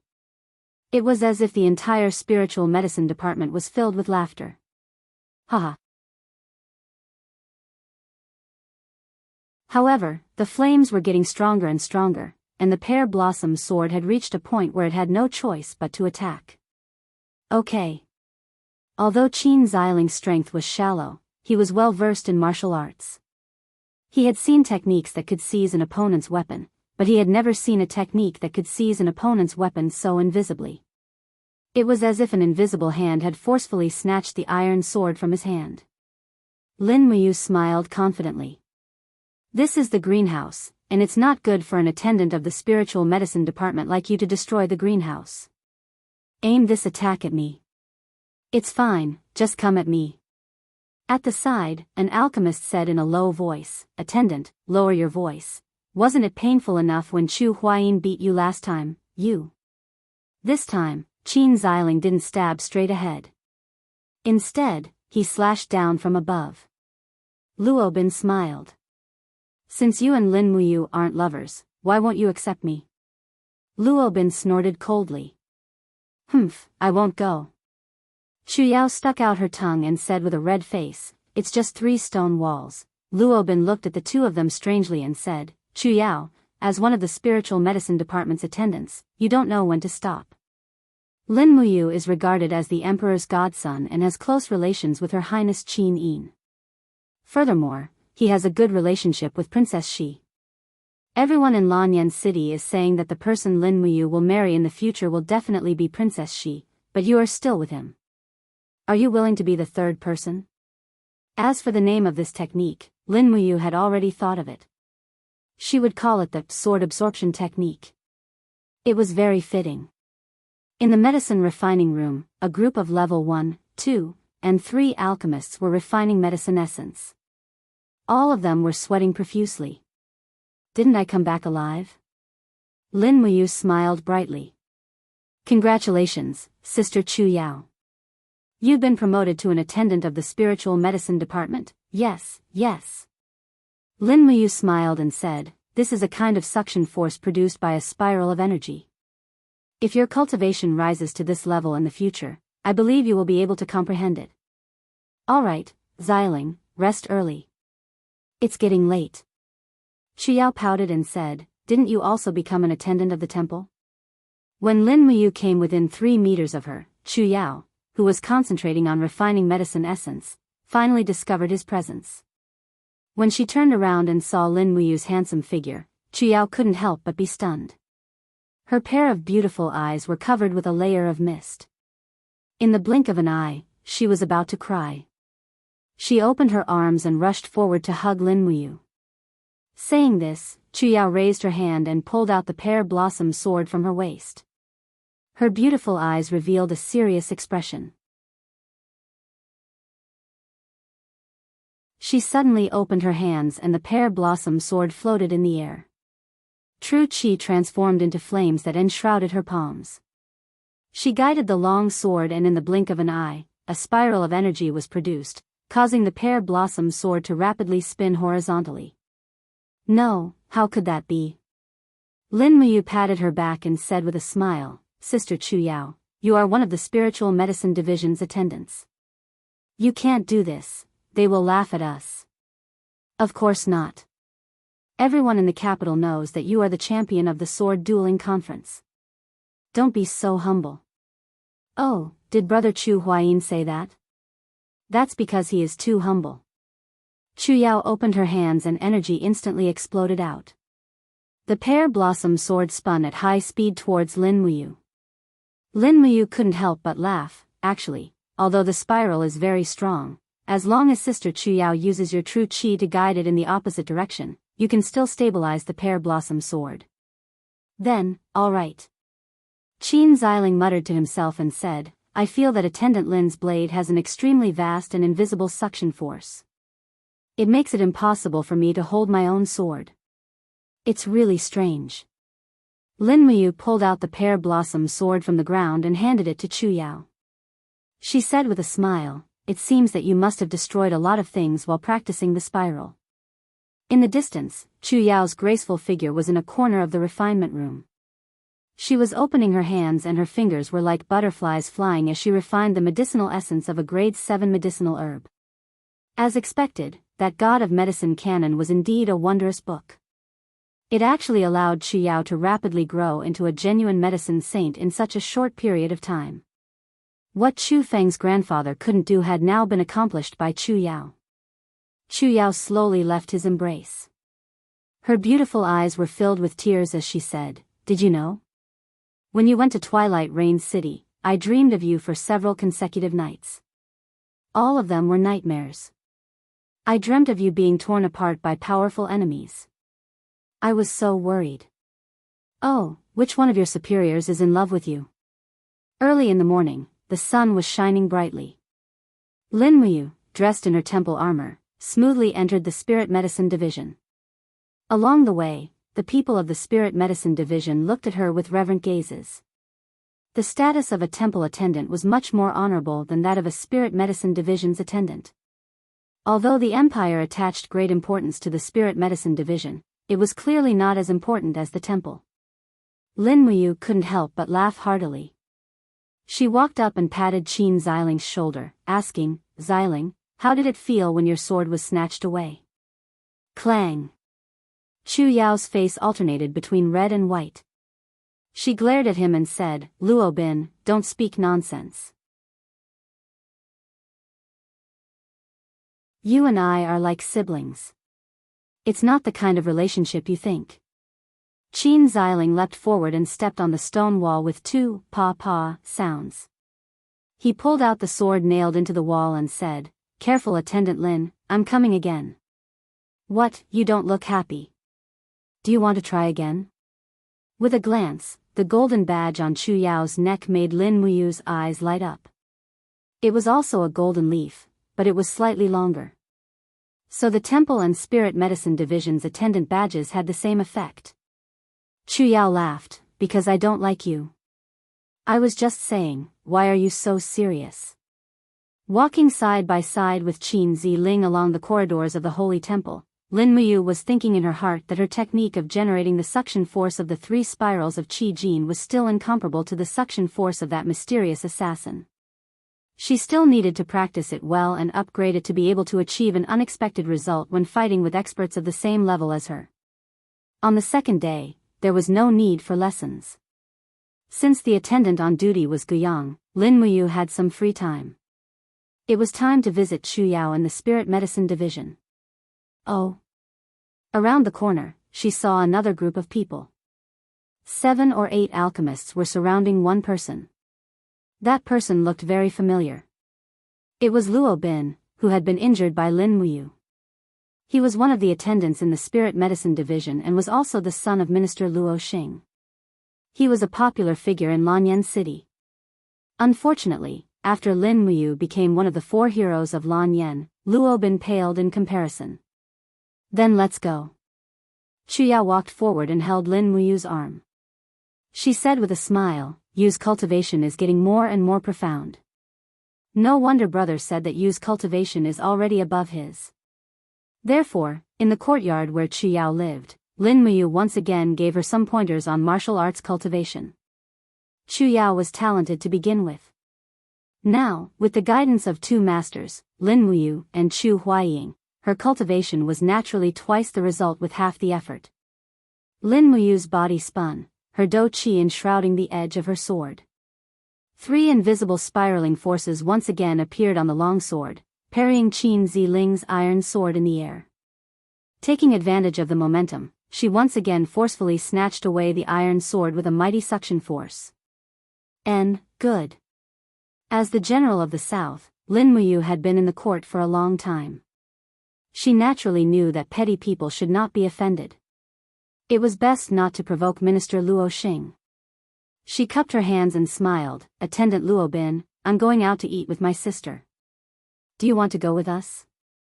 Ha ha ha ha. In addition, Lin Muyu could clearly feel that Chu Yao's cultivation strength had greatly increased. She was at least at the 3rd level of the earth realm now, and her qi was very pure. Otherwise, she wouldn't have been able to refine level 7 herbs so easily. It was as if she was dancing among the herbs. Even the great medicine masters in the distance kept looking over and secretly watching the beautiful medicine saint concoct medicine. I thought you disappeared." Chu Yao raised her head and smiled sweetly. "How is it? How's sister's practice of using fire to control the sword?" The flame spiraling force formed a small storm, sweeping up the surrounding flowers and plants. Many flowers were quickly torn to shreds, and the leaves flew around the pear blossom sword. Chu Yao's beautiful face paled. She hurriedly said, Hurry and dodge. Don't let this attack hurt you."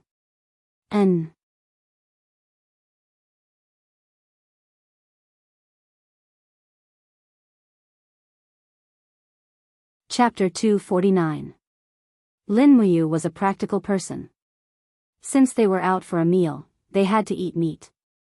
So, she invited Chu Yao to eat a table full of meat. They were rich now anyway, so mutton, beef, pork knuckles, and more were all laid out on the table. Chu Yao was a diligent and thrifty girl, so she couldn't bear to waste these things. So, she urged Lin Muyu to eat. The two of them forcefully finished the table's worth of meat and barely made it out of the shop with the help of the wall. They looked like they were about to die. When they returned to the spirit medicine division, the two of them sat in the hallway outside the greenhouse for a while. The Dragon Seeker Forest was a harsh winter, but Swallow Orchid City felt like it was already spring. The breeze blew through Chu Yao's hair. She combed her bangs and leaned lightly against a wooden pillar. She looked deeply at Lin Muyu and asked with a smile, did something happen on the way to Twilight Rain City with Her Highness Qin Yin? Lin Muyu was startled. No, nothing happened other than being chased. Chu Yao pursed her red lips and said, Big brother just asked me a few days ago. Asked me if I liked you, asked me if I never thought of marrying at all. Ah. Lin Muyu's heart was filled with a myriad of emotions, and she was actually at a loss for words. Chu Yao smiled. Grandfather spent his entire life studying alchemy, but in the end, he was only a grandmaster alchemist. I, on the other hand, am already a saint alchemist. And then? Lin Muyu asked. Chu Yao looked deeply at him and said, You and I fled from Kathaya City to Lanyan City. We experienced so much on the way, and I thought that I was deeply in love with you. But after thinking about it for a long time, I realized that perhaps we really are like siblings. Love is too much of a luxury for me, and I should focus on refining pills. But you, if you truly love Her Highness Qin Yin, then you should treat her seriously. Lin Muyu lightly leaned against the railing and dejectedly said, Love is too extravagant for all of us. If elder sister only wants to focus on refining medicine, then I should only want to focus on cultivation. I'll wait until I'm strong enough and have self-respect before talking about love. Chu Yao giggled. Silly boy, you're so easy to fool. Lin Muyu was at a loss. Sister Chu Yao, what are you playing at? I'm not playing. Chu Yao pursed her lips into a smile. It's just that after saying these words, you'll never know whether or not I love you. Lin Muyu looked at her with clear eyes. In any case, I'll always protect Sister Chu Yao and not let you come to harm. I'll do my best to protect the people I care about. This is my principle in this world. Then you have to work hard. After all, there are so many people you care about. Chu Yao said with a sour smile. Lin Muyu stood up and said speechlessly, All right, I should return to the temple. I'll come see you again next time. I'll see you off. All right. Chu Yao walked him all the way to the entrance of the spirit medicine department before turning around and going back. Lin Muyu walked straight to the entrance of the temple when he suddenly heard the sound of hooves behind him. It was a beautiful girl wearing the golden emblem of the Imperial Merchant Company. She dismounted and said with a smile, Lady Lin Muyu, please wait a moment. Oh. Lin Muyu turned around and looked at the girl. She looked a little familiar, but she was not sure who she was.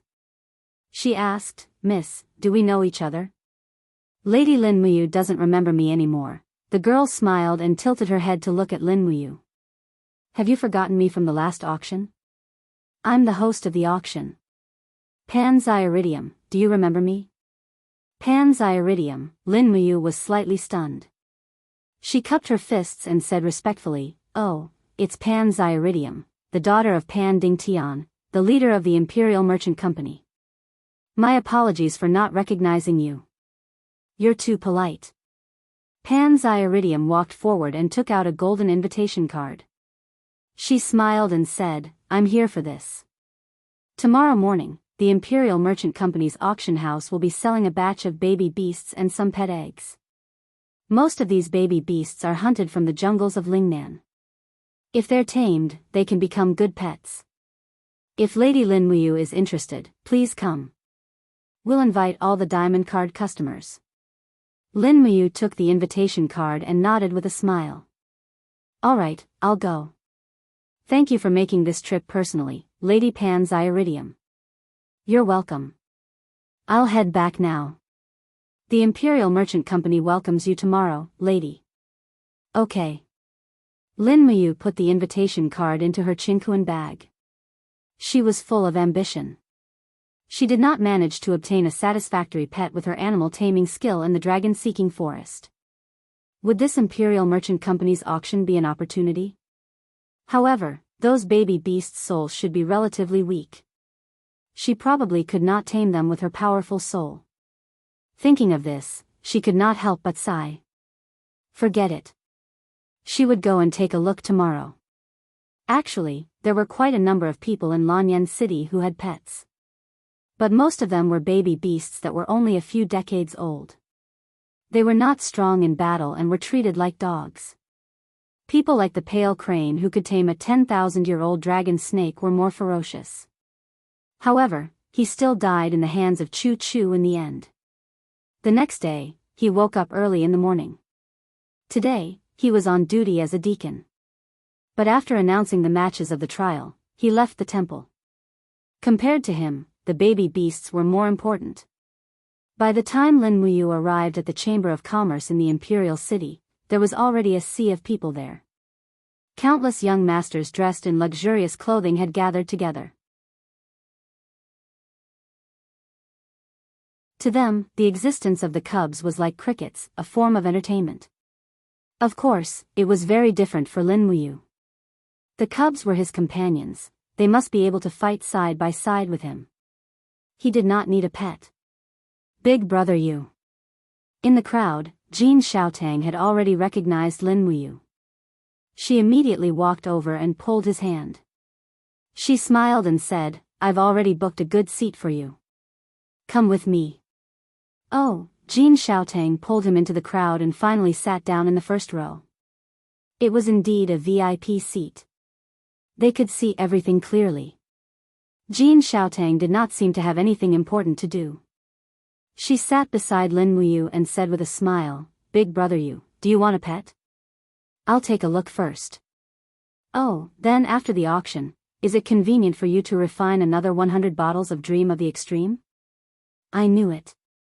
Lin Muyu said in a bad mood, let's go with the old rules. You can provide the materials for free and I'll be in charge of refining them. Good, good, it's a deal. Jin Xiaotang smiled happily. Perhaps in her eyes, Lin Muyu was no different from a god of wealth. Soon, the auction began. Pan Zyridium, dressed in a purple robe, walked onto the stage and said with a smile, Welcome to the Imperial Chamber of Commerce's auction. Next up is the auction of the cubs. First, the first cub, a 3-month-old silver-furred wolf. She carefully took a wolf cub from a servant's hands and gently stroked its head, saying, Fast wolves are nimble and can help their master hunt after they mature. They can also guard the house. Moreover, this wolf's mother is a 3,200-year-old silver-furred wolf, so it will definitely grow up to be quite strong. Customers who want it can start bidding now. The starting price is 500 Jinin coins. Everyone on the stage started bidding, but Lin Muyu was not interested at all.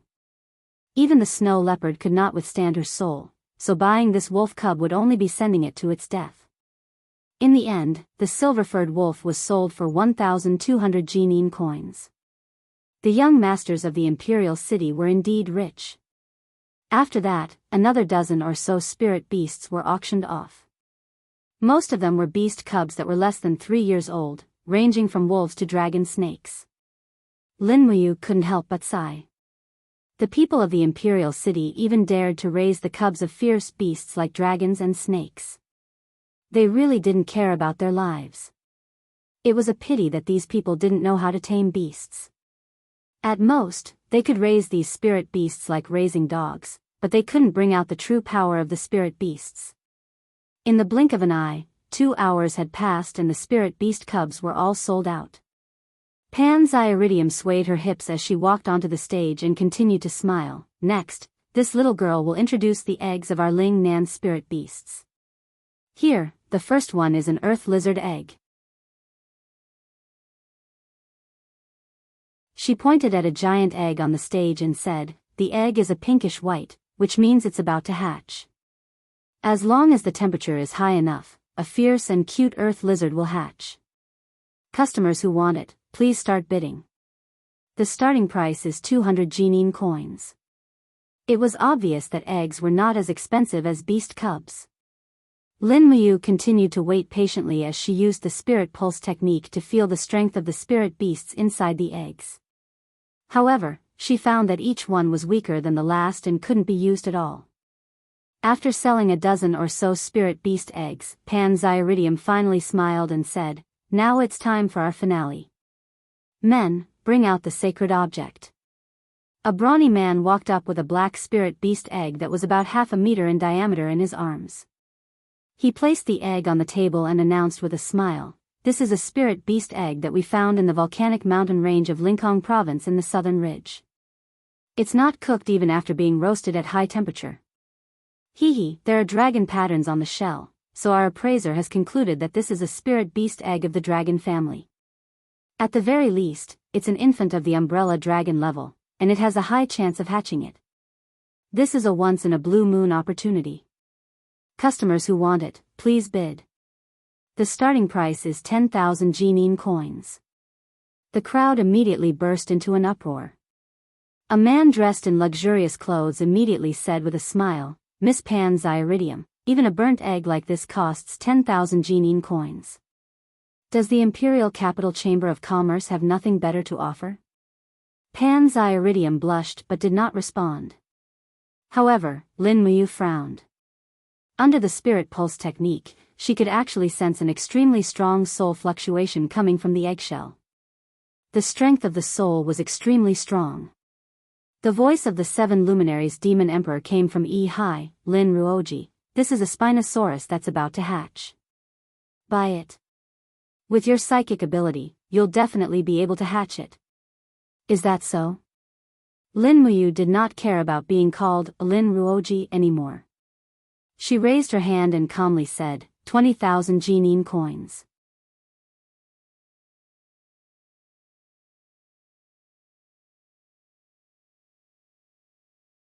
Chapter 250. Who's that? Is he stupid because he's too rich? Yeah, how dare he buy such a charred lump of metal? Is he crazy? He must be dreaming that he can hatch a divine dragon. Idiot. Amidst the booing, Lin Muyu reiterated, 20,000 genine coins. I want this egg. No one else bid. Panxyridium blinked and said with a smile, Congratulations, Master Lin Muyu, this dragon spiritual beast egg belongs to you now. I hope you hatch your baby dragon soon, so that everyone in Lanyan City will be amazed. Thank you. Lin Muyu stood up and went backstage to complete the transaction. Although Jin Xiaotang was confused, she still followed behind Lin Muyu. She couldn't help but ask, Brother you, logically speaking, a bloodthirsty tiger or a dragon snake cub would be far more useful than this dragon egg. Dragons have been extinct on the continent for many years, and the only ones that are still alive are some pseudo-dragons such as umbrella dragons and earth dragons. It's also very difficult for them to hatch and survive. I'm afraid your 20,000 genine coins is already a loss. Lin Muyu could not help but laugh. Don't worry, I won't make a loss. The two of them went backstage. Panxyridium was already waiting. After handing over 20 diamond coins to Lin Muyu, he handed the heavy dragon egg to Lin Muyu. No one knew how long this black dragon egg had been burned by the volcano. It was completely black. Jin Xiaotang could not help but worry. She smiled and said, This dragon egg. Could it be cooked? Lin Muyu also smiled. No. If it's a real dragon, it's not afraid of fire. If it's not a real dragon, I can only treat it as a midnight snack. Jin Xiaotang burst into laughter. 20,000 genine coins for a midnight snack. Big Brother Yu is indeed different. Let's go and get the raw materials for Dream of the Zenith. Yes. Just as the two of them came outside, two people came towards them. One was Yuan Lian, who was carrying a bloodthirsty tiger cub, and the other was Ling Feng, who was carrying an umbrella dragon cub. Both of them looked at the dragon egg in Lin Muyu's arms. Oh, Lin Muyu has a good eye. She actually chose this dragon egg that has been roasted for many years out of so many spiritual beasts. Ha ha ha. How interesting. Don't let a pheasant hatch out.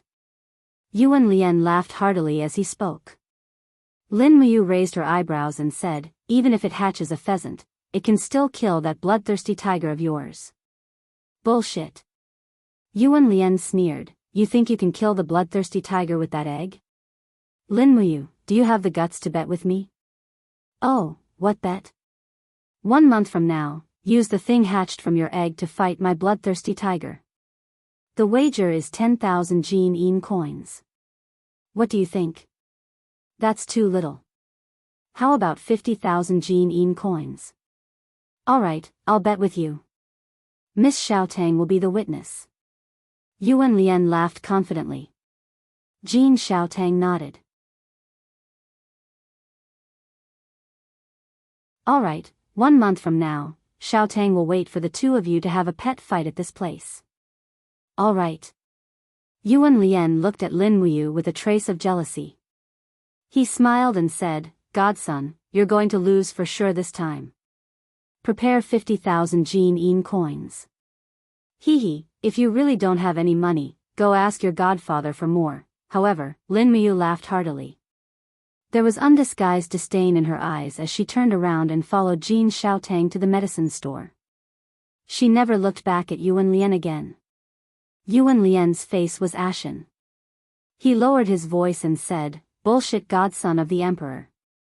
He's just a dog raised by the emperor. How dare he be so arrogant? Tui. Ling Feng was dumbfounded. Brother Yuan, you've been the one scolding him all this time. Lin Muyu hasn't even replied to you, but you actually said that he's arrogant. I admire you for noticing that. You have good eyes. By the time they returned to the holy temple, it was already close to dusk. They asked the servants to send dinner to their rooms. Then, they nervously placed the black lump on the table. Their fingers tapped on it a few times, but there was no response. They couldn't help but worry that their money had been wasted. They took out a clean towel and carefully wrapped the dragon egg. Then, they placed it by the fireplace and relied on the warmth of the fireplace to keep it warm. At this moment, the 7 luminaries demon emperor in Yi suddenly laughed loudly. Idiot, do you think you can hatch the dragon egg like this? What else do you want? Lin Muyu asked in return. The 7 luminaries demon emperor said, dragons are spiritual creatures condensed from the essence of heaven and earth. They are said to be the closest existence to God. Every true dragon can withstand the heat of fire. How can you hatch the dragon egg with that little heat? Lin Muyu's heart skipped a beat. You're saying, the dragon in this dragon egg is a true dragon? Ha ha ha, idiot Lin Ruoji, can't you feel the power of the true dragon? That's right, you're just a mortal, unlike me who has a godhood. Heh, it's normal that you can't feel the dragon's aura. Don't call me Lin Ruoji. Lin Muyu roared in her heart. She moved the dragon egg closer to the fireplace. It was getting hot. That's more like it. The 7 luminaries demon emperor said, in another 2 or 3 days, it should hatch a young dragon. However, young dragons have a good appetite. Have you prepared food? Prepared what? Chicken, but it can't be a weak chicken. That will affect the development of the young dragon. Ha ha ha, F***ck, Lin Muyu cursed in her heart. She gave the servant some Jin coins and asked him to buy some wild pheasants the next morning. Wild pheasants were birds that lived in the forest, so they couldn't be considered weak, right? In less than an hour, she had refined 124 bottles of Dream of the Extreme Peaks. That was good. She would give 100 bottles to Jin Xiaotang to auction and give the rest to Luo Yu to distribute to the soldiers with better potential in the Longdan army camp. This would greatly increase the combat power of the Longdan army camp. The stronger the combat power of the Longdan army camp, the stronger Lin Muyu's backing would be. The next day, Lin Muyu gave the dream of the extreme peaks to Jin Xiaotang. The rest was sent to the contact person of the Longdan army camp in Lanyan City to deliver to Dragon Rocky Mountain. After settling these matters, Lin Muyu began to cultivate the dragon forging bone remnant scroll. While cultivating, she did not forget to communicate with the dragon egg using the spiritual pulse technique. However, the young dragon in the dragon egg did not seem to respond at all. For the whole night, Lin Muyu used the spiritual chapter of the beast taming technique to communicate with the dragon egg. However, it was to no avail. It was not until early in the morning when the wild pheasants in the room began to crow. Suddenly, the spiritual sense in Lin Muyu's mind trembled slightly. It was as if a faint warmth had awakened in the dragon egg. Buzz, Lin Muyu's spiritual sense entered the dragon egg. It was as if she had entered a chaotic space. Not far away, she saw a giant dragon covered in red scales circling in the air with its claws and fangs bared. A pair of merciless eyes stared at her. A dragon that could fly in the air? Could the dragon in this dragon egg really be the legendary true dragon? Roar! The giant dragon roared angrily and suddenly rushed down. It opened its mouth and swallowed Lin Muyu's spiritual sense. The spiritual chapter must not conflict with the spiritual sense of a spirit beast. Do not resist it. Lin Muyu's spiritual sense spread out its arms in the chaotic space and allowed the giant dragon to swallow him. He only felt his body suddenly relax as if he had entered another space. Was he swallowed? No, he was not swallowed. He had entered the giant dragon's spiritual sense. Roar! In the chaotic space, the giant dragon danced wildly in the air. Lightning flashed and thunder rumbled. It seemed to be in great pain as it howled miserably. Suddenly, there were signs of a volcano eruption in the air. Countless scorching lava and lava dust fell from the sky and swallowed the giant dragon in the next moment. However, that mournful howl still echoed in the air. Was this the fate of this dragon egg? Lin Muyu opened her hands and the golden gourd marshal's soul came out of her body. Battle energy swirled around and blew away the lava dust. However, the giant dragon's body kept shrinking in the lava and finally became a young dragon about the size of a puppy. Lin Muyu opened her hands and the golden gourd vine lifted it up. The little dragon whimpered and shook its little head helplessly as it walked towards Lin Muyu. It leaned its head on his arm and fell into a deep sleep.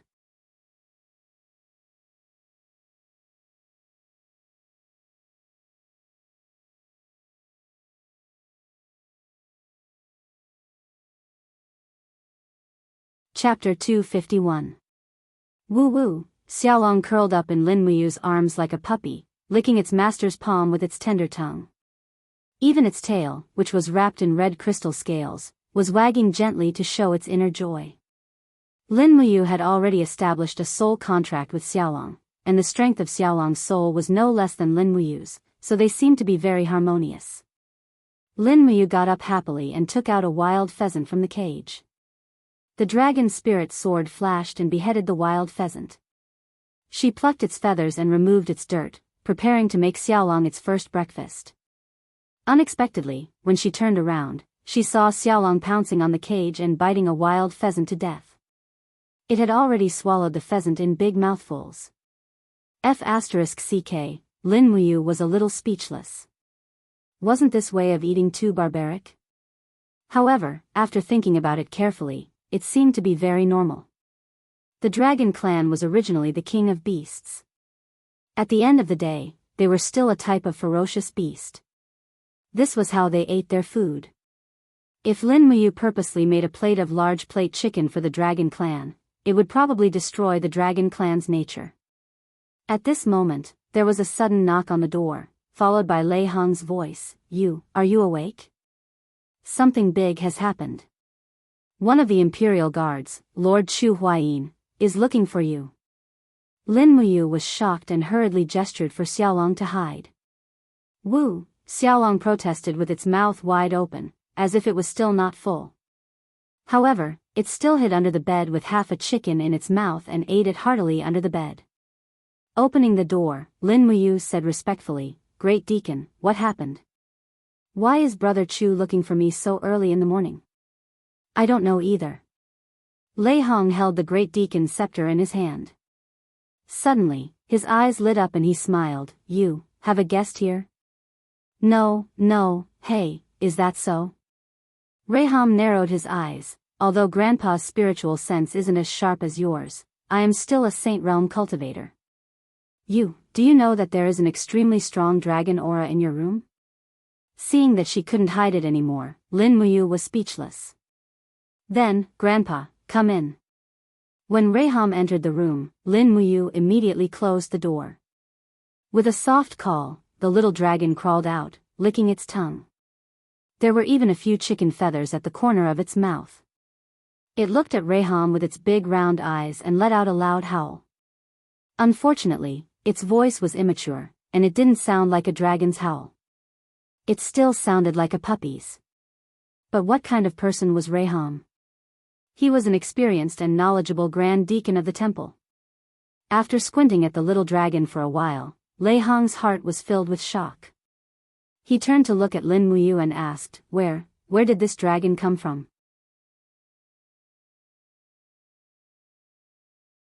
I bought it from the Imperial Merchant Guild for 20,000 Jinine coins.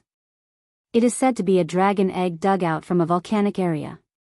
It should be at least 10,000 years old. I was lucky and actually hatched it. Lin Muyu replied honestly.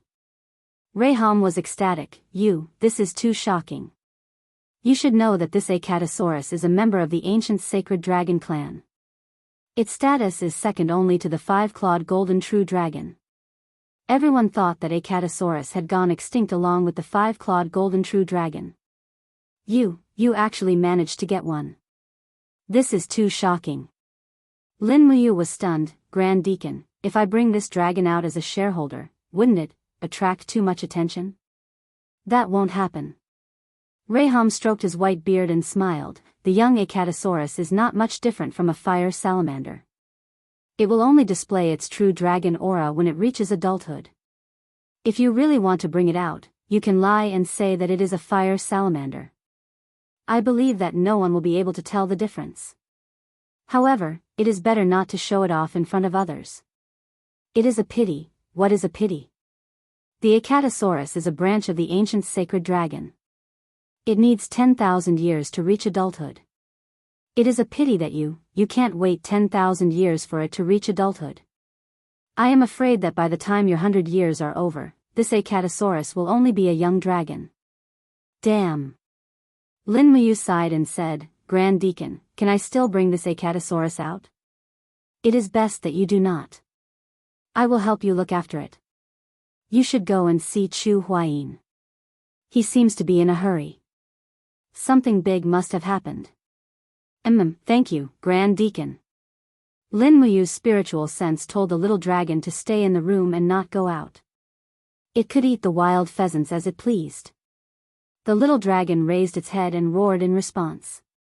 Lei Hong sat by the bed and caressed the little dragon's head with a smile. He looked like he couldn't bear to part with it.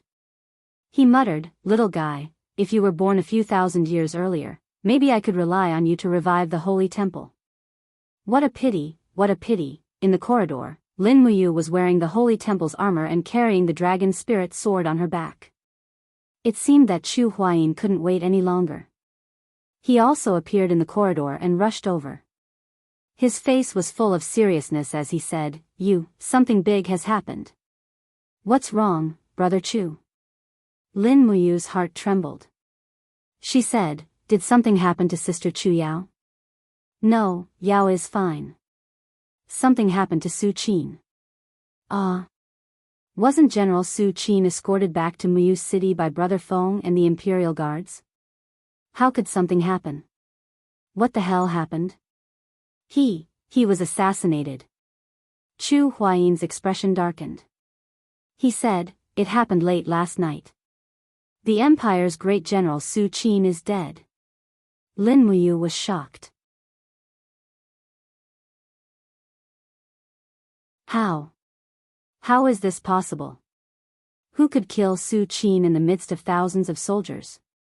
Chu Huaimian said, when Feng Jixing and his 5,000 imperial cavalrymen were halfway to the ancient path in the clouds, the 10,000 Steel Blade army arrived to receive Su Qin. Therefore, Duke Yun ordered Feng Jixing to lead the army back to Lanyan City. However, the next day, when General Su Qin and his 500 imperial cavalrymen entered the dragon-seeking forest to hunt, they were ambushed by a group of people from the House of Chivalry. They sent out more than 2,000 rangers, and among them, there was no lack of outstanding cultivators. When Duke Yun arrived with his troops, General Su Qin and his 500 imperial cavalrymen had already, impossible. Impossible, Lin Muyu shook her head and said, I've seen the power of the Steel Blade army. There's no way that 2,000 rangers could kill 500 cavalry guards. This is absolutely impossible, that's the problem. Chu Huayin lowered his voice and said, His Majesty and Her Highness Qin Yin both suspect that this wasn't done by the chivalrous house. Instead, someone used the chivalrous house's name to kill Su Qin. Xiang Yu? Lin Muyu's eyes widened. Chu Huayin didn't reply. He said lightly, Let's go. Follow me to the palace. His Majesty is summoning you. A servant from the temple had already brought Lin Muyu's warhorse over. He said respectfully, Deacon, here's your horse. Lin Muyu nodded and said, Thank you. She leapt onto her horse and charged towards the Zhe Tian Palace with Chu Huayin in tow. Things had really gotten out of hand this time. Lin Muyu had initially thought that she would be able to save Su Qin's life during the battle at the post house. However, she had never expected that she would still be one step behind. Su Qin had actually been killed even under the protection of 500 cavalrymen. The atmosphere in Zhe Tian Palace was cold and quiet. The two of them galloped to the outside of the palace before dismounting. A eunuch announced loudly, General of the South, Lin Muyu, and Deputy General Chu Huayin request an audience. Inside the palace, Qin Jin was sitting on the throne. Qin Yin, who was dressed in a princess cloak, stood beside her father. Chu Chu, Feng Jixing, and Qin Yan were also present. They were basically all Qin Jin's trusted aides in Zhe Tian Palace. Even all the courtiers had been dismissed. This showed how secretive this audience was. Lin Muyu and Chu Huayin walked side by side to the emperor. She cupped her fists and greeted, Father. Qin Jin nodded and asked, Ayu, 3 days ago, a fierce battle took place in the Lanyan city's posthouse late at night. One person tried to assassinate Su Qin, and the other person saved Su Qin. The one who saved Su Qin was you. Lin Muyu was stunned. Qin Jin said in a low voice, You, answer truthfully. Lin Muyu had no choice but to nod. It was me. Qin Jin was stunned. He continued to ask, Then who was the one who assassinated Su Qin? The commander of the military police battalion, Xiang Yu. Are you sure? Yes. Lin Muyu said calmly, I've fought Xiang Yu before. That night, the assassin's martial soul was the treading fire tiger, and the techniques he used were the fire cloud fist and the chaotic 9 strikes.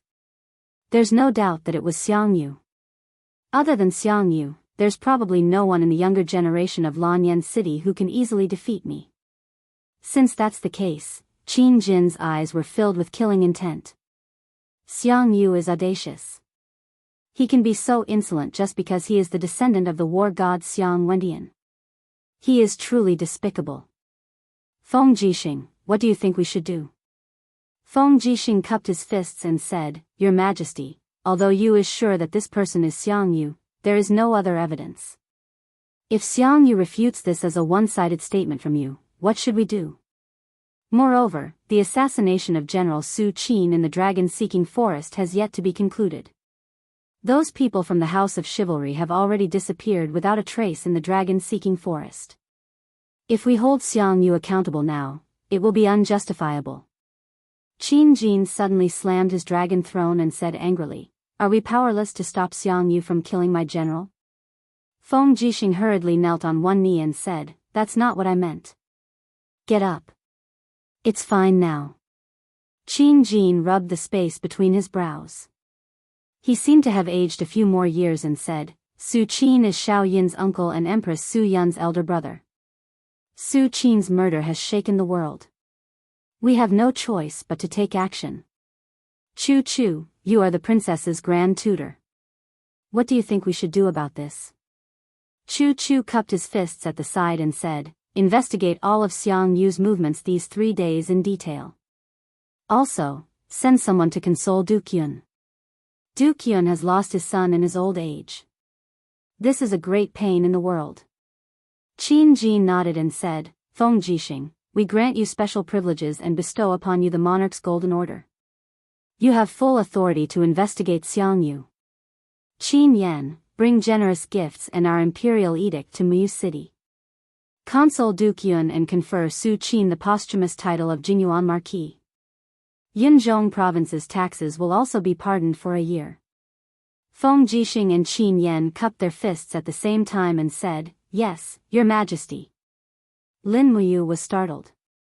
She asked, Royal Father, what about me?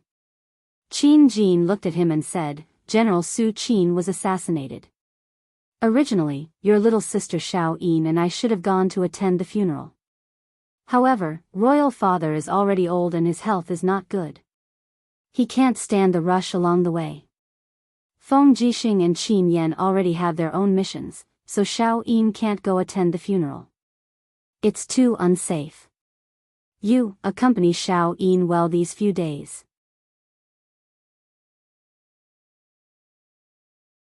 Whatever she wants to do, just allow her.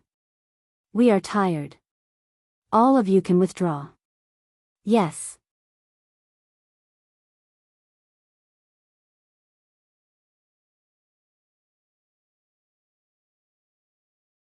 Chapter 252. With the help of 2 palace maids, Qin Jin slowly walked down the steps while coughing violently. No one would associate this old man with the wise and mighty radiant king of the past. Su Qin's death meant that there might be a huge change in Mu City. Qin Yin might lose one of her supporters in the future. This was probably what Qin Jin was most worried about. Xiao Yin, are you alright? Lin Mu walked up the steps and looked at Qin Yin. Qin Yin's beautiful eyes were slightly red. She bit her red lips and said, Big brother you, how could uncle die? How could uncle die? He was the empire's great general. Lin Mu was a bit silent and said, people will die eventually. He just offended someone he shouldn't have. Xiang Yu? A trace of killing intent flashed in Qin Yin's eyes. If uncle was really killed by Xiang Yu, I want him to die a horrible death. Lin Mu nodded, her gaze firm. I will. On the side, Chu Chu said, Her Highness is in a bad mood. Keep her company for the next 2 days. This old man will stay in Zetian Palace to protect His Majesty. You can go out with Xiao Yin and relax. I know, Chu, then this old man will go. I won't disturb the 2 of you. Chu Chu's words made Qin Yin blush. She looked up at Lin Muyu and bit her red lips. She thought of Su Qin's tragic death and said, Big brother you, let's go to the imperial hunting grounds to relax. Okay. When are we going? We'll leave in the afternoon. Okay, let me get ready.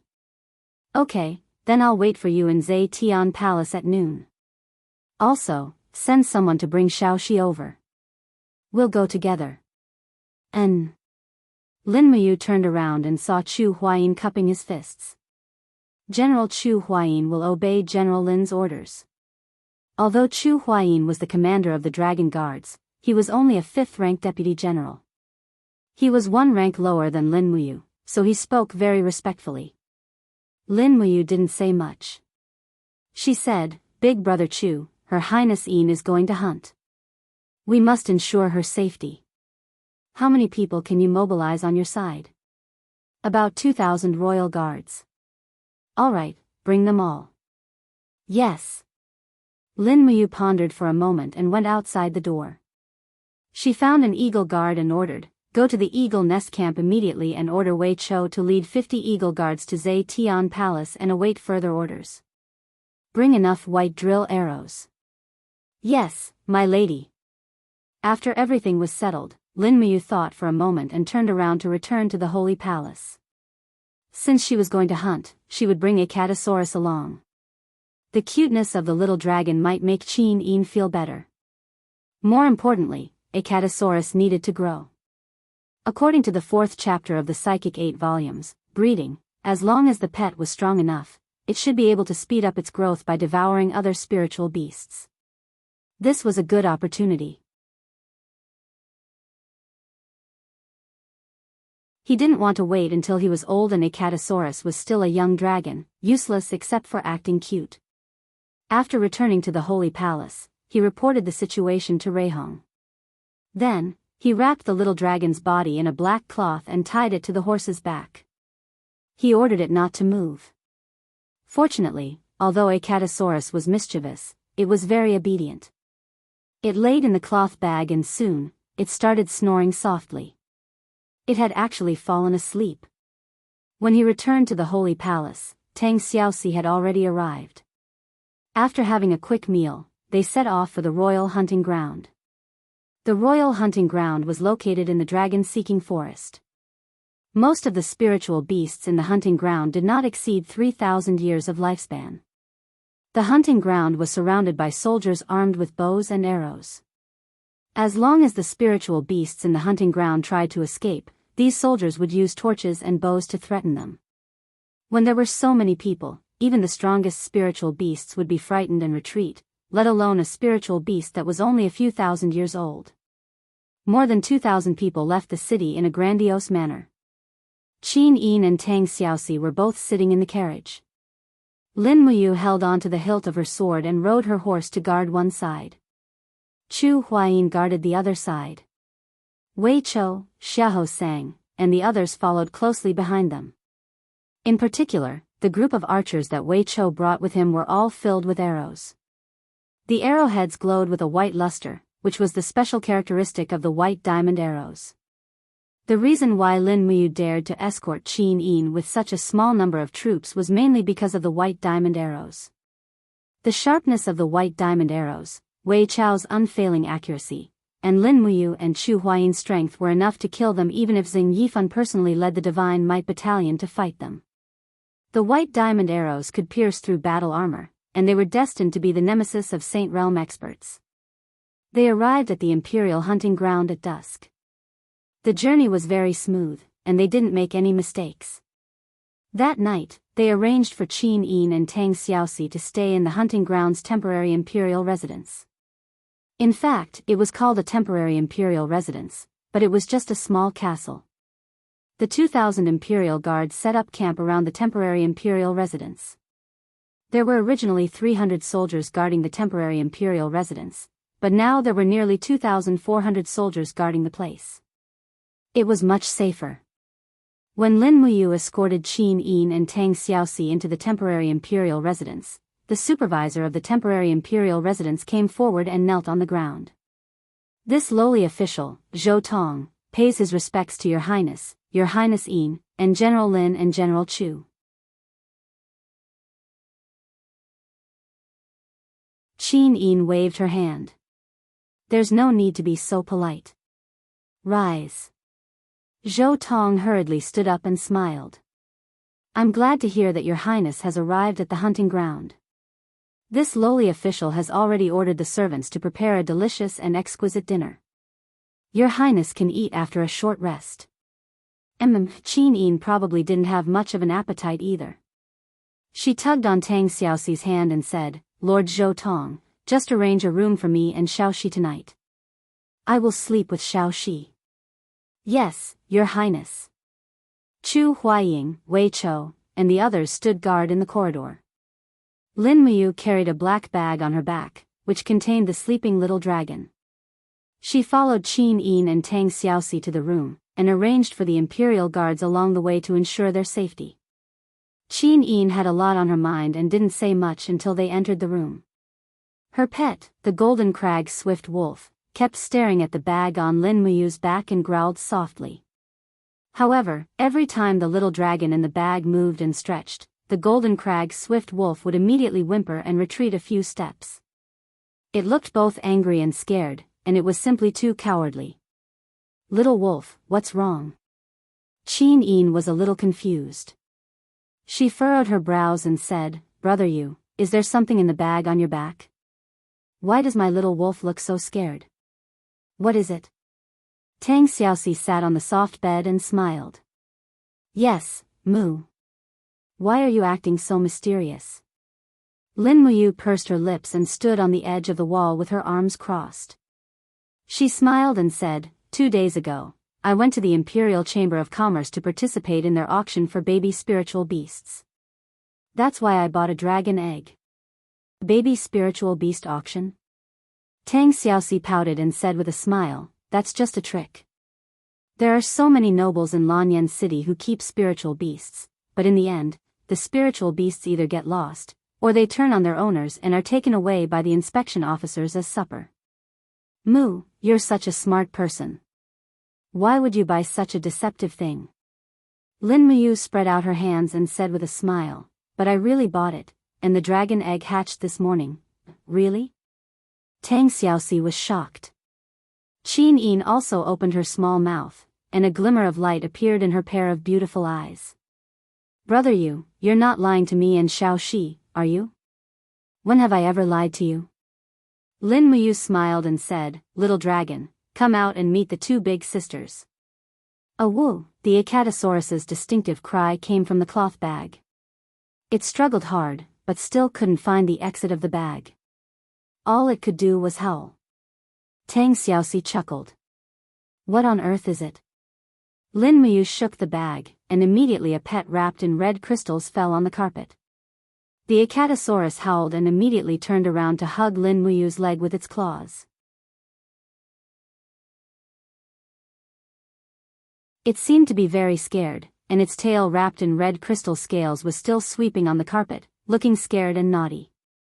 Qin Yin couldn't help laughing. Wow, what a cute puppy. It's a holy dragon, not a puppy. Lin Muyu reached out to grab the Acatosaurus's tail, lifted it up, and came to Qin Yin and Tang Xiaoxi. She said with a smile, Here, meet the 2 beauties of our Lanyan city. Don't be so shy. Who would have thought that the little dragon would suddenly burp and let out a satisfied sound? At the same time, it opened its mouth and spat out a small ball of flame with a hua sound. Its big eyes blinked as it looked at Qin Yin and Tang Xiaoxi. Its little claws were waving wildly as if it wanted a hug. It was in girls' nature to like cute things. In an instant, Qin Yin and Tang Xiaoxi's hearts seemed to melt. They took the Acatosaurus from Lin Muyu's hands and put it on Qin Yin's lap.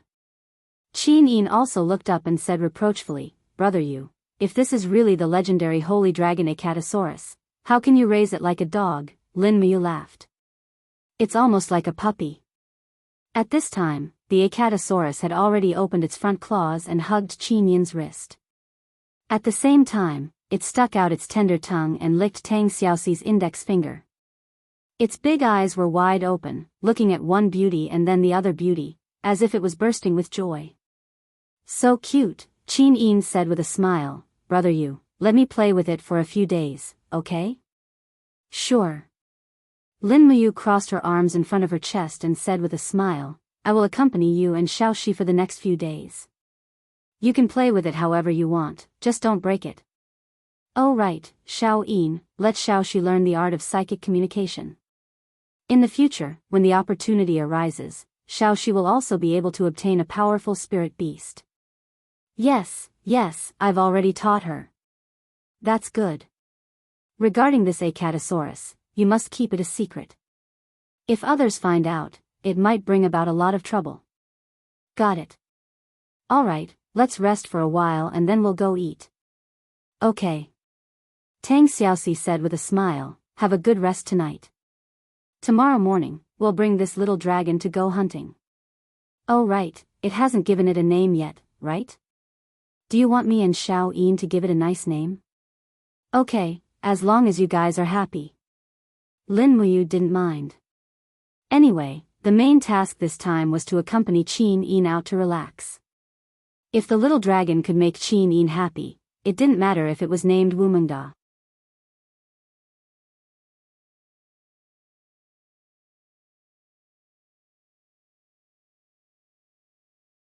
Chapter 253. The dinner was very sumptuous. The officials of the summer palace bought some game from the hunters in the surrounding villages. Firebird meat, thunder wolf meat, earth bear paw, thorn bird, golden-scaled fish, and so on were all available. The officials of the summer palace worked hard to please the future monarch. However, Qin Yin's appetite was not very good. On the other hand, Lin Muyu, Chu Huaying, Wei Chou, and the others ate a lot and drank a little wine. After all, everyone had a heavy responsibility. Tang Xiaoxi ordered the servants to bring some unfinished food to the room. Her purpose was naturally to feed the little dragon. Lin Muyu sat at the side and watched the two beauties of Lanyan City make the little dragon happy. She was very relaxed. The little dragon howled, kicked over the bowls and chopsticks, and threw itself on the ground to devour the bear paw, golden-scaled fish, and other delicious food. Although this little guy was small, his appetite was really good. He had eaten at least 3 to 5 times his size for the whole day. This couldn't help but make Lin Muyu a little worried. She had seen the size of an adult Acatosaurus. It was about the size of a giant elephant. If it still maintained such an appetite, she was afraid that sooner or later, she would become poor because of this little guy. Big brother you. Qin Yin walked over and knelt on the ground. She put her arm on Lin Muyu's leg and said in a coquettish tone, "Let the little dragon sleep in our room tonight, okay?" This. Lin Muyu said, "Are you sure that this little guy won't be discovered?" "Well, we won't let anyone in tonight." "That's good. I'll sleep next door. Just call me if you need anything." "Okay, tomorrow morning, Xiao Shi and I will help the little guy think of a name." "Okay." Lin Muyu looked around. The golden rock swift wolf was curled up in the corner and whining. It was so cowardly. No wonder it fell out of favor. On the other hand, the Acatosaurus didn't seem to be afraid of people at all.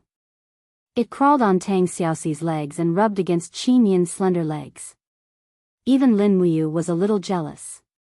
The golden rock swift wolf was naturally even more jealous.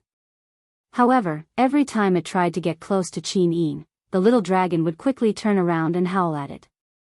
The golden rock swift wolf immediately shrank back and trembled on the ground. The next morning, I woke up early. When I arrived at Qin Yin and Tang Xiaoxi's room, the two beauties were already dressed. Qin Yin had changed into a luxurious leather armor that accentuated her curvaceous figure. She wore a deep blue princess cloak that was tied in front of her chest with a golden purple flower clasp. Tang Xiaoxi had changed into a snow-white robe that made her look even more beautiful. Today was the day of the hunt, and the two beauties were indeed very attractive. The little dragon was still sleeping soundly on the carpet beside the bed.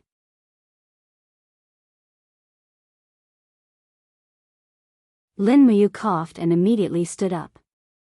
It looked at Lin Muyu with wide eyes, as if waiting for orders. "Have you thought of a name?" Lin Muyu asked with a smile. "Yes, I have." Qin Yin nodded seriously and said, "The little guy's scarlet scales are sparkling and translucent. It looks like an apple in the dragon-seeking forest in autumn, so." Xiao Shi and I agreed that we should name it Little Apple. Don't you think this name is very appropriate?" Lin Muyu shuddered all over. Little Apple. Suddenly, the scene of many aunties dancing in the square appeared in his mind. It was so different from the scene in front of him. Moreover, once the little dragon grew up, it was full of majesty, the holy dragon Acatosaurus. That kind of arrogance, and the name, Little Apple. Wouldn't it laugh in battle? "What's wrong, are you not satisfied?"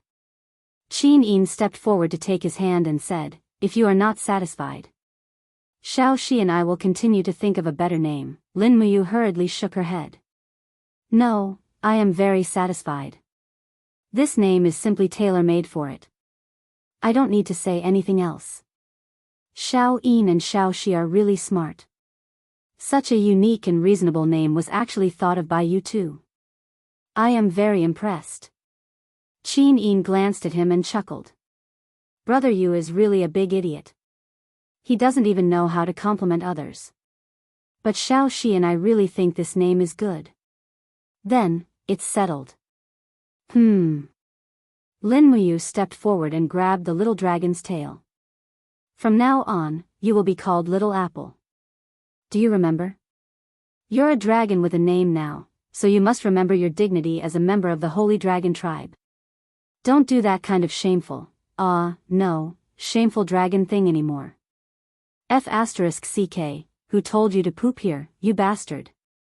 Lin Muyu forcefully pulled the dragon's tail, while Little Apple waved its front claws at Qin Yin and Tang Xiaoxi for help. However, it was too late. It was immediately pulled into a black cloth bag by Lin Muyu and carried on her back. It could only curl up into a ball and let its master carry it.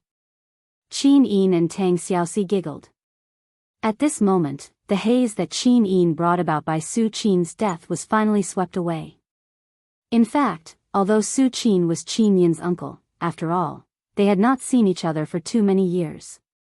Their feelings for each other had long faded, so they forgot each other relatively quickly. It was not that Qin Yin was fickle, it was just that things in the world were like this. Early in the morning, after a simple breakfast, the first day of hunting began. Under Chu Huayin's orders, 2,000 imperial guards spread out and surrounded the entire hunting ground. Wei Chou, Xiahou Sang, and the other eagle guards patrolled around with longbows in hand, preventing anyone from entering the hunting ground. The real hunting was carried out by Lin Muyu, Qin Yin, and Tang Xiaoxi.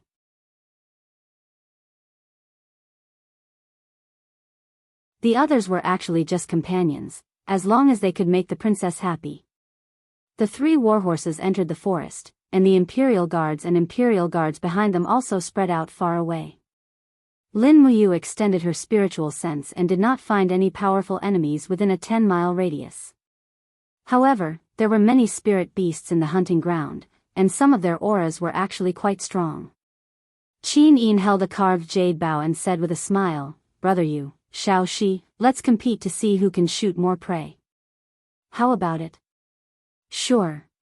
Tang Xiaoxi held her longbow and said with a smile, "My archery skills were personally taught to me by my grandfather." Lin Muyu felt a little awkward. Although he had learned archery from Wei Chou for a few days, he really couldn't use it. He could only follow the 2 beauties in the forest without saying a word. In the distance, a group of 200-year-old wolves were fleeing. These wolves had already been alerted by the Imperial Guards, so how would they take the initiative to attack humans?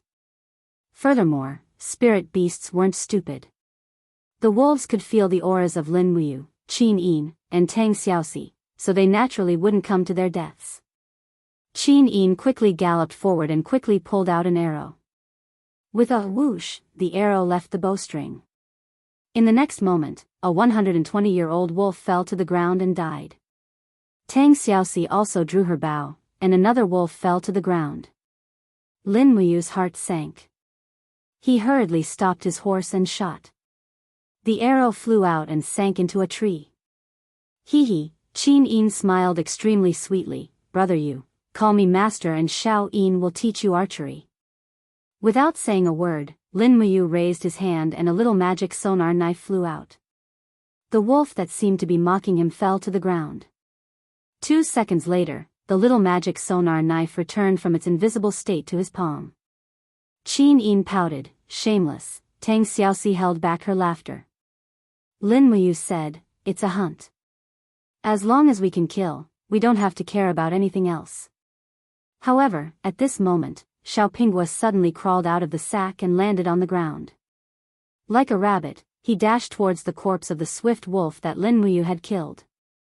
It was a 200-year-old swift wolf.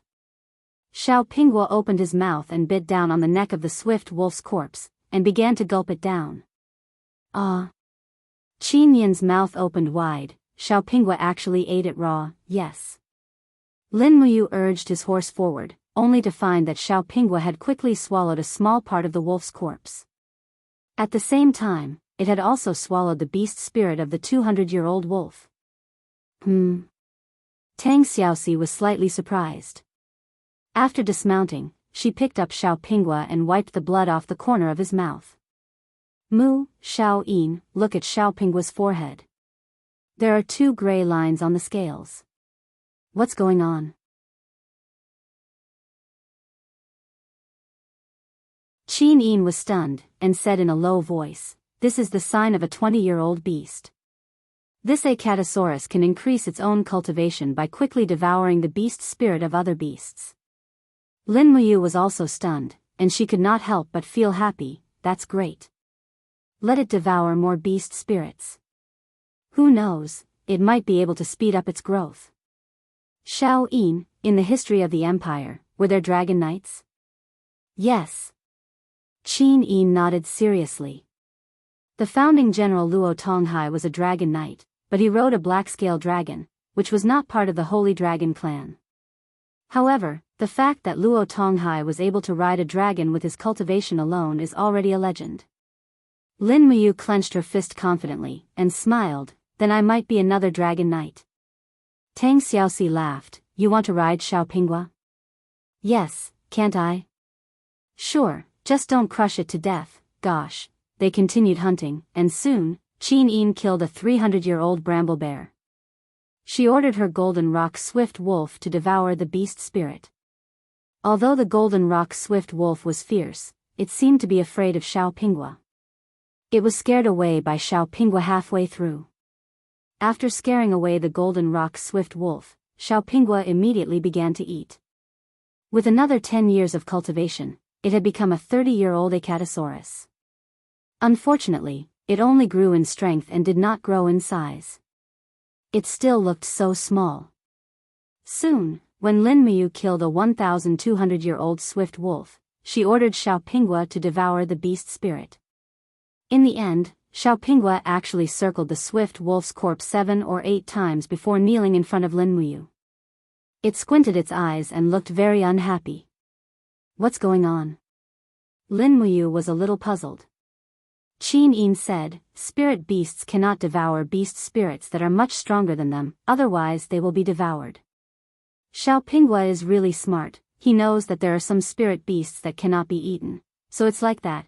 Lin Muyu raised her engraved bow and continued to kill the spirit beasts that were less than 1,000 years old. Since the royal hunting ground rarely had people, it was a waste of food to keep these spirit beasts. You're tuning in to the Romantic Tales YouTube channel. Don't forget to subscribe and join us on this journey to catch the most captivating stories.